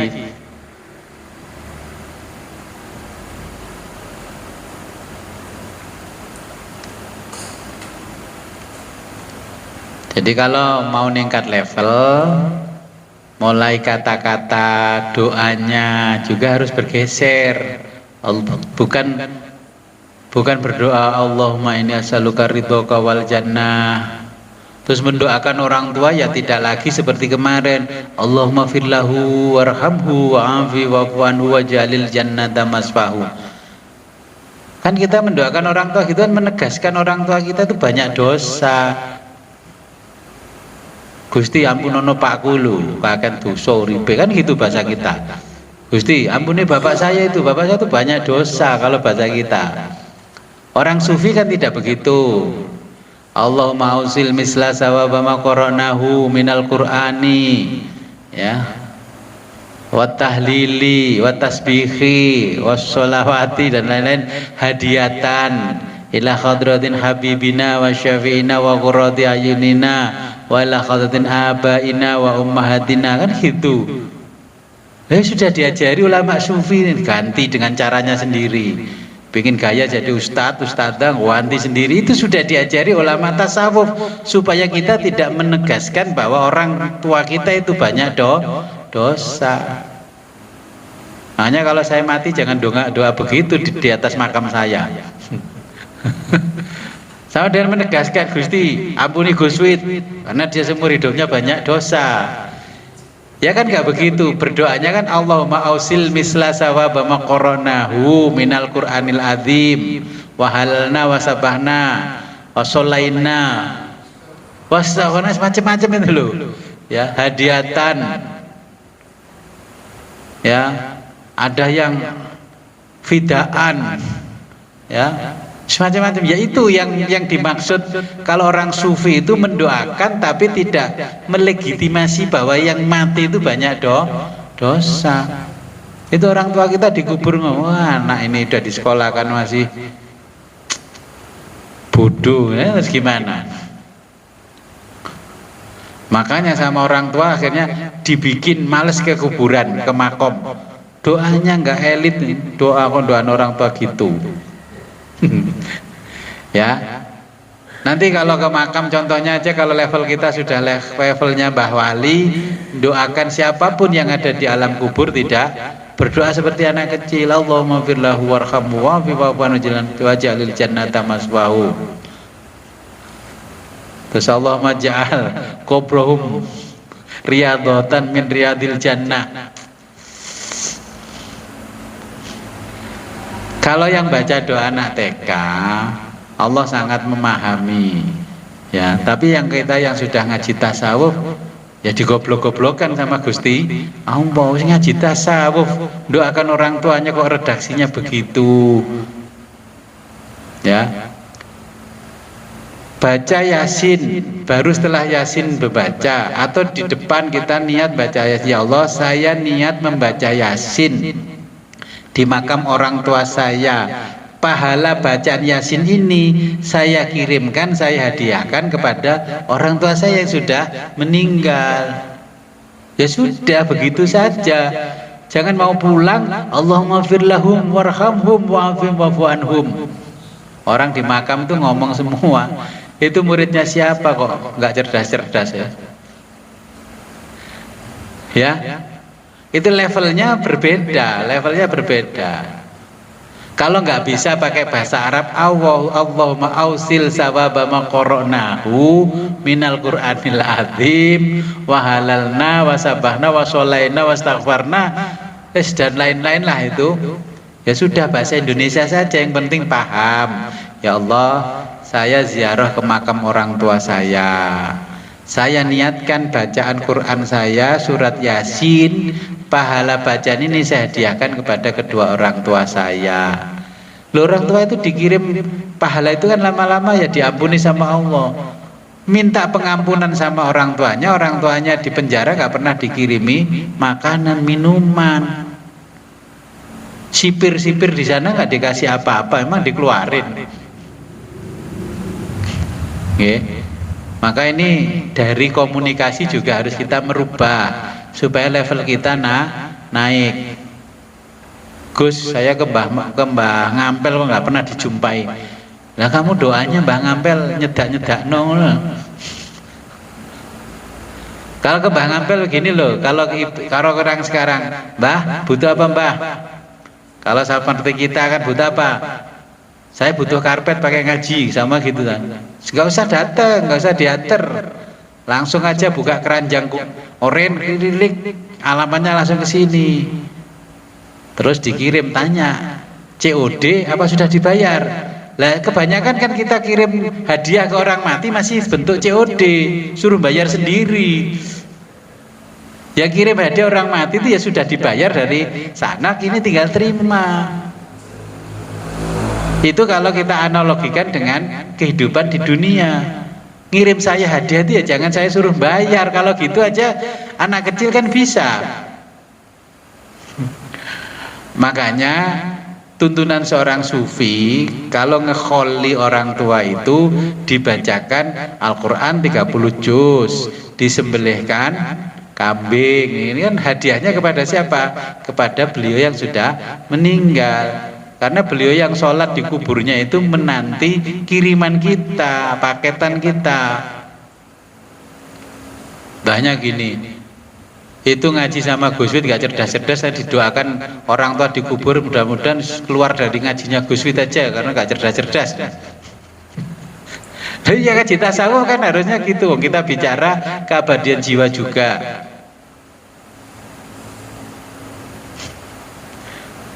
Oke.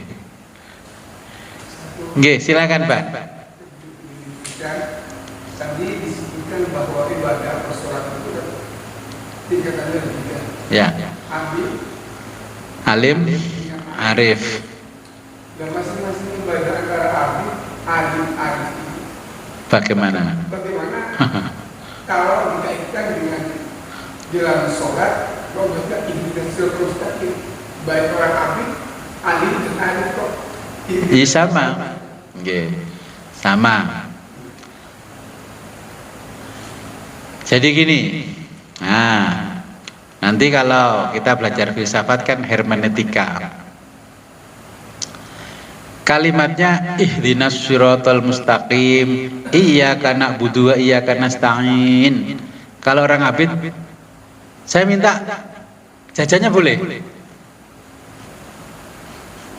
Terus yang alim, bah, nyun sewu. Niki wonten kang ngersakne mboten bah. Kula nyuwun niki balik nganggur bah. Itu seorang alim. Kalau seorang yang arif tidak seperti itu.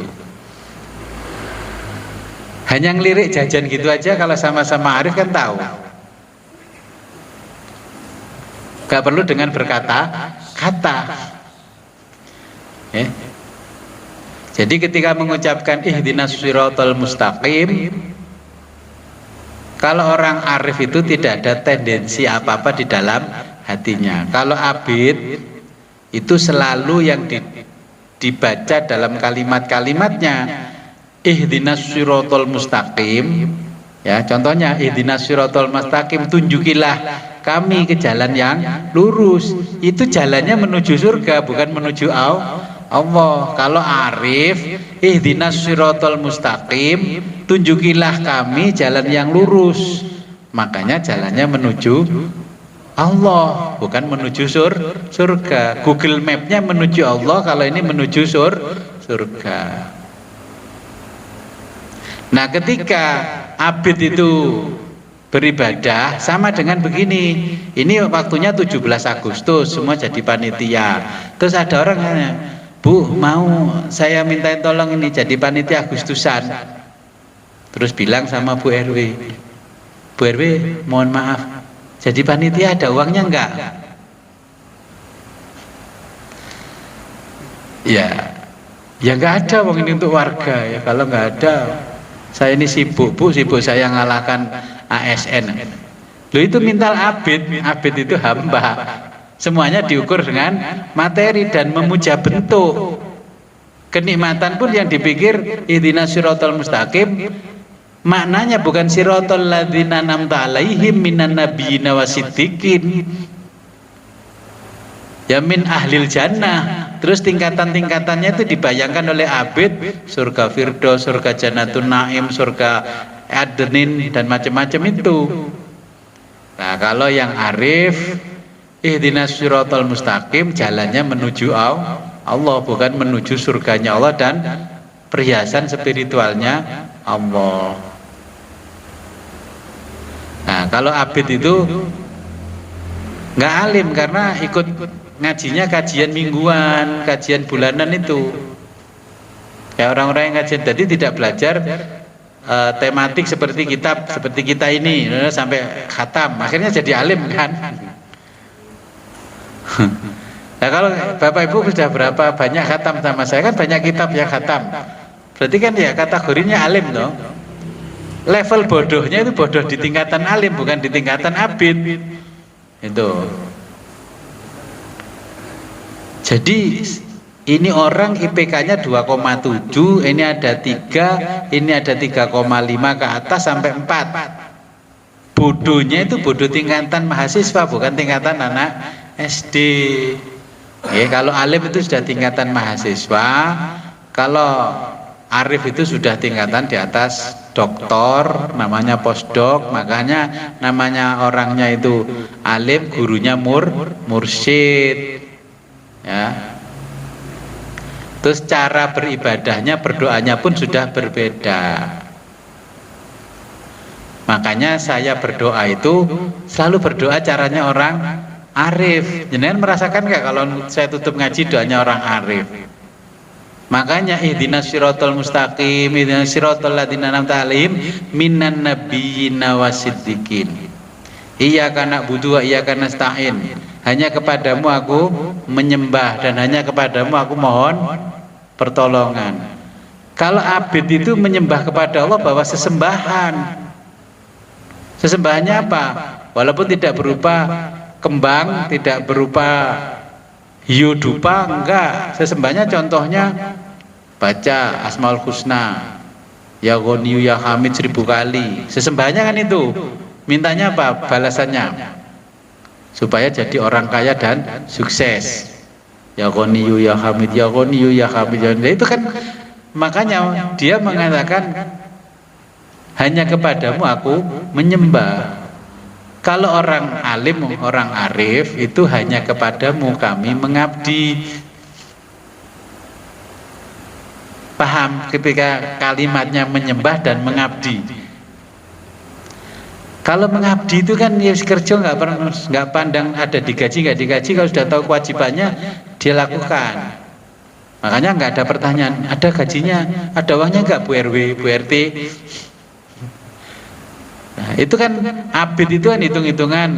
Kalau amalnya begini nanti masuk surga. Kalau hajinya mabrur, laisalahu jazaun ilal jannah. Lo kan mikirnya hajinya itu kan mikir dapat balasan surga, hajinya mabrur. Terus dia tanya, "Bah, haji mabrur itu ciri-cirinya apa?" Kan tanya, ini oh berarti saya kalau sudah menempati ini berarti haji saya mabrur. Oh nyatanya nggak dipanggil haji, ngamuk.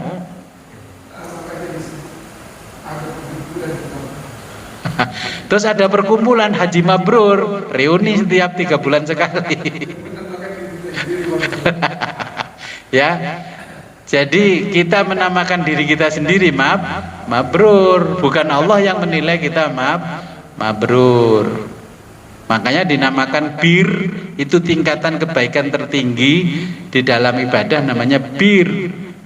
Orang yang mendapatkan tingkatan tertinggi namanya mabrur. Khair pertama, di bawah khair, di atasnya ihsan, di atas lagi bir, jadi mabrur. Ya, jadi kita harus merubah semuanya supaya kita bisa menuju makomnya orang alim. Karena saya menyampaikan alim itu gimana? Sebodoh-bodohnya Bapak Ibu itu ngaji sama saya sudah banyak kitab yang dikaji. Kenapa nggak pinter-pinter? Karena tidak pernah tadabbur, kata Gusti Allah. Merenungkan pengajiannya. Seneng ngaji kitab tasawuf, tapi habis ngaji ya sudah, nggak pernah diinget-inget tasawuf itu apa. Ya, contohnya aja lah. Ketika kita belajar tasawuf, ya, sholat Jumat, yang dikejar oleh kita apa ketika Jumatan? Duduk di depan. Yang dibayangkan tuh kalau duduk di depan akan mendapatkan pahala sebagaimana pahalanya seperti mendapat 1000 onta. Ya, korban 1000 onta. Kalau kamu datang ke Jumatan, khotib sudah naik mimbar, kamu sama dengan korban ayam. Ketika kita bicara tasawuf, duduk kita di soft yang paling depan karena ingin mendapat itu, berarti belum menempati makom sufi. Duduk di depan itu ya seharusnya kalau orang sufi malu dengan Allah. Wong banyak dosa kok ngantri di depan. Apalagi kalau masjidnya dikasih tulisan soft depan, presiden, wakil presiden, menteri dan sebagainya. Nah, kalau nggak percaya nanti saya ajak ke sana, itu ada itu, saya Jumatan tuh, ono tulisannya presiden, wakil presiden, menteri, tapi kosong. Ya harusnya kan ya kalau ketika ada presidennya ke situ lah kita dikasih tulisan itu nggak apa-apa, menghormati karena presiden. Oh nggak ada presiden, nggak ada pejabat yang lain ya tetap aja tulis aja di situ. Jadi soft yang paling depan kok kosong. Ya jadi mulai malam ini kita merubah semua cara-cara kita dari abid menuju alim. Kemudian pasal berikutnya nanti kita merubah menuju arif.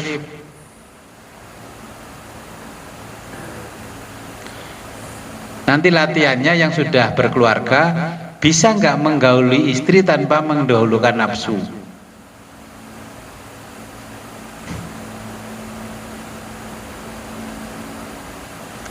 Makanya ketika punya anak kok nakal dablek beling, karena dulu ketika menggauli istrinya mendahulukan nafsu. Nabi itu menggauli istrinya tidak mendahulukan nafsu. Wah, kalau nggak bernafsu kan nggak bisa, Gus. Ya kata siapa? Nggih. Bangun.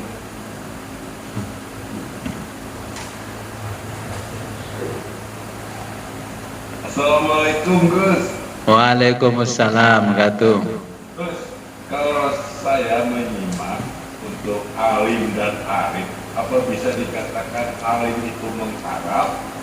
Nah, kalau yang arif itu lillahi ta'ala, apa begitu, Gus? Oh, bukan. Jadi abid itu tingkatan kita di dalam beribadah. Abid itu kalau ibadahnya abid itu persis pedagang, hitung-hitungan. Saya dapat apa? Kalau saya sholat duha, berarti harus dapat kelancaran rizki. Kalau rizkinya nggak dilancarkan terus malas sholat duha lagi, itu kelasnya abid. Sholat malam dan zikir kepada Allah, karena apa? Tatmainul qulub, bisa menentramkan hati. Nah, zikirnya itu motivasinya supaya hatinya tentram, bukan mengingat Allah. Ya. Terus ketika sholat malam, kita motivasinya kalau sholat malam dikabulkan semua permintaannya, ini motivasinya kan begitu. Jadi berkunjung kepada Allah itu tidak ada apa-apanya. Kayak berkunjung itu ya cuma berkunjung aja lah, nggak usah berkunjung itu dengan banyak permintaan, ya. Makanya abid itu persis kelasnya saudagar, apapun dihitung secara materi, karena abid itu masih memuja bentuk, ya, materialisme. Kalau belajar filsafat pahamnya masih materialisme. Nah, kalau alim itu dia tahu, oh kalau sowan ke guru saya contohnya, jangan jam 2 siang, setelah duhur sampai jam 2:30, mungkin itu orangnya istirahat. Jadi sowannya nanti setelah asar, kan begitu. Itu orang alim. Kalau kita naik sepedanya orang alim itu berbeda dengan orang abid. Kalau seorang abid berhenti terus ada orang tanya, Pak, saya mau tanya jalan menuju Kediri mana? Karena dia abid, tidak harus turun dari motornya, mesinnya masih nyala pun tanya, Bah, jalan menuju Kediri mana, Bah? Oh, yang sana. Padahal itu sebenarnya kan ke sana, dibilang ke sana. Orang nggak sopan, udah gua bilangin aja ke sana. Nah, itu caranya orang abid tingkatannya. Kalau sudah alim, mau tanya alamat ke orang, turun dulu motornya dimatikan. Pak, mohon maaf mengganggu, mau tanya arah menuju Tangerang yang mana, Pak? Oh ya, sana. Kalau orang arif nggak perlu tanya, karena sudah ada Mbah Google. Alamatnya di mana? Klik, langsung belok kanan, belok kiri. Itu cirinya orang makrifat. Jadi hanya tingkatannya sudah kelihatan, dari ibadahnya pun sudah kelihatan.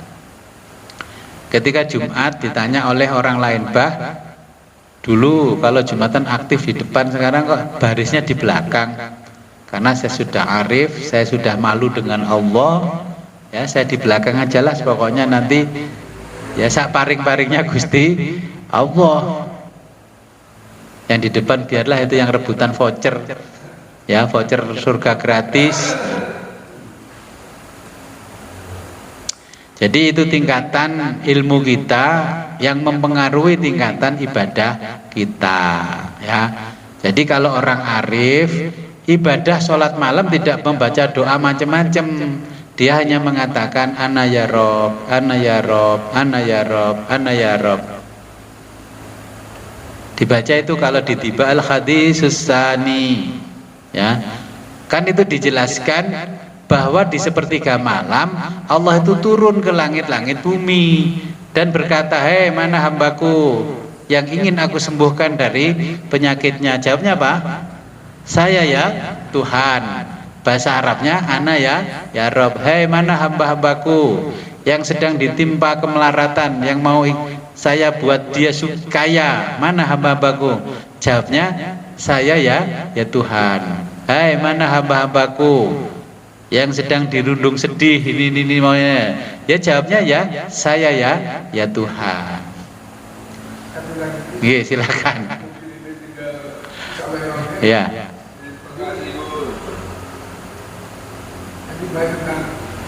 Ibadah tahajud. Iya. Dan bukan disebutkan untuk ini tertajam di nafilatan. Ibadahlah kalian untuk ibadah tambahan. Kalau di situ ada dengan doanya sekali. Iya. Rabbi adkhilni mudkhala sidqin wa akhrijni Rabbi adkhilni mudkhala sidqin wa akhrijni wajahnya dengan pasukan nasional. Nah ini kalau kita membahas tentang dari alim ke ke air saja. Kalau kita ada sedikit besar sedikit, wah ini mengurangi sedikit. Kalau kita ada sedikit besar sedikit, wah ini mengurangi sedikit. Ya, pengertiannya bagaimana? Oke. Rabbi adkhilni mudkhala sidqin. Ya Tuhan, masukkanlah saya ya ke dalam golongan orang-orang yang sidik. Tahu yang sidik itu apa? Orang sidik itu yang benar, yang sudah paham apa yang disampaikan oleh Allah. Maka perilakunya orang sidik itu dinamakan shadaqah. Shadaqah itu orang yang sudah paham perintahnya Allah. Maka mintanya sidqin itu seperti para nabi dan rasul, bukan seperti para kita ini. Mudkhala sidqin itu masuk kepada kalangan orang yang sidik. Ya.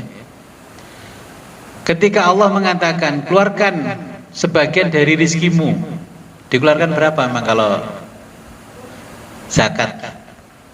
2,5%, karena itu memandangnya ilmunya syariat. Kalau kita sudah makrifat, alim, minimal alim, 2,5% itu adalah nilai minimal, bukan nilai maksimal. Tapi orang syariat lebih banyak milih minimal. Masa asetnya miliaran, katanya mudkhala sidqin, zakat fitrah 2,7 kg. Ya paling enggak kalau sudah mudkhala sidqin, ya aset kita miliaran, satu orang ya 1 kuintal dibawa ke panitia penerima zakat alias amil. Ya. Masa 2,5? Doanya itu redaksinya mudkhala sidqin. Mudkhala sidqin itu orang yang sudah betul-betul paham dengan perintah dan dawuhnya Allah. Makanya terminologi membagi harta itu adalah sedekah, sedekah di Quran itu. Dulu ketika terminologinya sedekah, orang Arab nggak paham. Kok berasal dari kata sidik, sedekah orang yang paham. Ya makanya Nabi diajari oleh Allah istilah ini adalah sedekah. Berasal dari kata sidqun, orang yang betul-betul paham oleh perintah-perintahnya Allah. Nah, jadi kalau paham dengan perintahnya Allah, segala ibadah kita pun mengikuti perintahnya Allah sebagaimana orang-orang yang sidik, yaitu para nabi dan rasul. Makanya minta juga di sana menjadi tetangganya orang-orang yang sidik di akhirat. Ya. Ketika kita sholat, terus masuk ke dalam masjid iktikaf, ditanya, ngapain Pak kok iktikaf lama-lama? Saya di rumah pusing, iktikaf sajalah biar menghilangkan kepusingan saya. Jadi menghadap ke Allah itu dengan membawa kepusingan, tapi berdoanya Allahumma adkhilna mudkhala sidqin. Kata Allah, berdoa begitu bukan levelmu. Kalau levelmu ya Allahumma inni as'aluka ridhoka wal jannah. Kalau orang-orang sidik itu mau dimasukkan neraka, mau dimasukkan surga, ya apa kata Allah. Mau dikasih apapun nasibnya baik buruk, ya apa kata Allah. Itu namanya orang-orang sidik. Nah kemudian sholat nawafilnya yang setiap hari itu, dia mengatakan ini bukan tambal sulam, ya bukan voucher untuk surga, tapi ini bukti ya bahwa saya betul-betul berkhidmat kepada Allah tanpa embel-embel, ya, karena dikatakan nawafil. Nah kalau nawafil bagi orang abid itu adalah kerja lemburan yang nanti bisa ditagih di akhirat vouchernya. Lemburan apa pengabdian? Nah ini sudut pandangnya berbeda orang arif dan orang abid. Nyatanya ketika sholat duha, kalau abid itu Allahumma ini asaluka, ya Allahumma ingkana rizki fis sama'i fa'anzilhu wa ingkana fil ardi fa'akhrijhu wa ingkana ba'idan fa'qaribhu wa ingkana kharaman fa'tahirhu. Nah kalau orang arif ketika sholat duha dia nggak berbicara apa-apa, tahu bahwa duha itu kepentingannya adalah menambah khidmatnya kepada Allah, karena sudah fa'amma binikmati rabbika fahaddits, itu hanya menampakkan rasa syukurnya atas nikmat yang diberikan kepada manusia, kepada kita, ya. Jadi kalau orang arif setelah sholat duha tidak membaca doa tapi langsung zikir Allah Allah Allah Allah Allah, ya. Kalau masih berdoa begitu berarti belum mudkhala sidqin. Tapi kok diajarkan Gus sama Nabi? Iya, diajarkan untuk levelnya SMA ke bawah. Kalau SMA ke atas sudah proposal, tidak seperti itu. Oke. Apa namanya, tidak membaca apa namanya, yang biasa karena itu bisa lawan dulu, karena si Alif dulu itu. Ya. Allah maghfirli wa tub alayya innaka antat Tawwabur Rahim. wa tub alayya innaka antat tawwabur rahim. Itu memang tidak ada tendensi dengan kehidupan, tapi meminta dengan apa namanya, dari kasih sayang. Ya, jadi kalau sudah alim tidak meminta ketika duha Allahumma in kana rizki fis samai, Nabi mengajarkan begini, Fulan, baca istighfar yang banyak, karena dulu ketika istighfar diciptakan oleh Allah, dia mengatakan kalau istighfar ini saya ini dibaca, semua yang ada di muka bumi dan di langit itu tunduk kepadaku. Makanya perbanyak baca istighfar saja. Allah sudah tahu, karena istighfar dulu sejarahnya mengklaim dirinya di hadapan Allah, siapapun yang membaca istighfar banyak maka seluruh isi bumi ini akan tunduk kepadanya. Akhirnya rizki pun juga akan datang dengan sendirinya dengan memperbanyak istighfar. Makanya ulama sufi tidak mengajari yang aneh-aneh, baca istighfar saja, karena di dalamnya ada rahasia itu. Ya, astagfirullahaladzim. Makanya ada sayyidul istighfar, ya. Nah itulah Abah tinggal meningkatkan, besok jangan berdoa Allah mangkana rizki, baca istighfar, udah ngaji tasawuf, ya. Nah ini kalau nggak ngaji kan nggak tahu. Oke. Jadi sebagai penutup,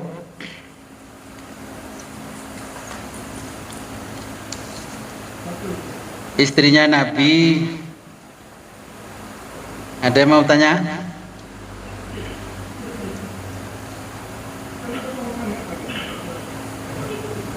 Assalamualaikum warahmatullahi wabarakatuh. Waalaikumsalam warahmatullahi wabarakatuh. Orang arif itu pun beribadahnya bukan sebuah kewajiban, melainkan mahabbahnya juga, karena beribadahnya tanpa syarat ketentuan gitu. Karena udah ini ya, gimana pandangannya? Kenapa apa? Apakah kewajiban dia beribadah? Orang arif. Ya. Orang arif itu levelnya ya mahabbah, tidak levelnya hitung-hitungan karena sudah orang arif. Jadi dulu Nabi pernah berkunjung ke salah satu rumah istrinya, Mariatul Qibtiyah. Terus ada ke rumah istrinya yang satu lagi. Nah, Sofia. Pagi Nabi ke rumah istrinya, jam 12 siang kembali lagi. Ternyata istrinya masih berada di tempat sajadahnya. Ditanya sama Nabi, "Kamu tadi dari pagi di sini ngapain?" "Saya beribadah kepada Allah supaya seluruh ibadahnya diterima oleh Allah." Wah, kalau begini caranya umatku nggak maju hidupnya. Ya, memperbanyak ibadah karena nggak kerja ini. Terus Nabi mengatakan gini supaya kamu lebih cerdas, tingkatamu jadi arif, kamu saya kasih satu pelajaran. Yang kamu baca sekali sama dengan kamu zikir wirid 6 jam. Itu. Makanya kalau orang arif baca sekali aja sudah sama dengan abid itu 6 jam. Subhanallah wa bihamdi adada khalqi wa ridha nafsi wa zinata arsy ya wa midada kalimati Allahumma ighfir lana maghfiratan tusbi biha sa'na itu sampai terakhir. Itu sama dengan Bapak Ibu 6 jam ibadah berturut-turut. Makanya kalau mau pergi ke pasar baca itu 1 kali sama dengan beribadah dari duha sampai duhur. Wis sedang nyambut gawe, kata Nabi sudah bekerja. Nah inilah ilmunya tasawuf, mengambil nilai manfaat yang lebih tinggi daripada abid, daripada alim. Jelas ya? Nah, itu makanya nanti istighfarnya ditambah subhanallah wa bihamdi adada khalqi wa ridha nafsi wa zinata arsy wa midada kalimati. Jadi subhanallah maha suci Allah ya. Wa bihamdi dan segala puji bagi Allah. Adada khalqih sebanyak bilangan makhluknya ya. Wa ridha nafsi dan sebanyak keridhoannya Allah ya. Wa zinata arsyih dan sebanyak perhiasan singgasananya Allah itu. Wa midada kalimati sebanyak bilangan kalimatnya Allah.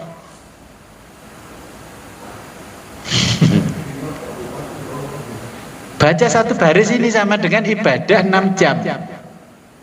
Cukup, setelah itu sudah kerja loh. Kok nggak ibadah sama sekali? Orang arif kok ibadahnya 6 jam. Ya cukup 1 kali dibaca sama dengan 6 jam. Ya nanti saya bagi doa itu ke grup ya. Oke, sebelum kita akhiri marilah kita berdoa kepada Allah. Semoga apa yang kita pelajari pada malam hari ini membawa manfaat barokah. Sufi mengatakannya manfaat dan barokah. A'udzubillahi minasyaitonirrajim. Bismillahirrahmanirrahim. Allahumma shalli wa sallim ala sayyidina Muhammadin fil awwalin wal akhirin wa barik wa sallim wa radhiyallahu ta'ala an sadatina ashabi Rasulillah ajmain. Amin ya Allah ya rabbal alamin. Allahumma faqihna wa faqih talamidana fid din wa 'allimna wa 'allimut ta'wil. Allahumma arham ummata sayyidina Muhammad. Allahumma ajbur ummata sayyidina Muhammad. Allahumma aslih ummata sayyidina Muhammad. Allahumma farij an ummati sayyidina Muhammadin sallallahu alaihi wasallam. Allahumma anfa'na bima 'allamtana wa 'allimna ma yanfa'una wa zidna ilman yaqina walhamdulillahi ala kulli hal wa na'udzubillahi min kulli hali ahlin nar. Rabbana taqabbal minna innaka antas samiul alim wa tub 'alaina innaka antat tawwabur rahim.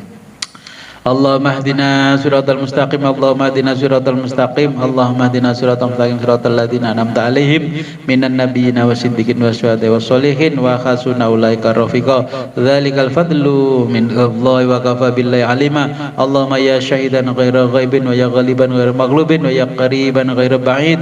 Ij'al min amrina ya Allah farja wa makhraja ya sarihal mustaskhirin wa ya ghiyasal mustaghisin innaka ta'lamu ma kana wa khalana wa la yaf'aluka syai'un min umurina. Rabbana atina fid dunya hasanah wa fil akhirati hasanah wa qina adzabannar. Wa sholli wa sallim ala jamil anbiya wal mursalin walhamdulillahi rabbil alamin. Al-Fatihah.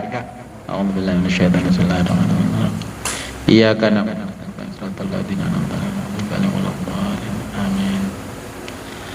Akhirul kalam, ihdinas siratal mustaqim, wabillahi taufiq wal hidayah, wa ridha wal inayah. Wassalamualaikum warahmatullahi wabarakatuh.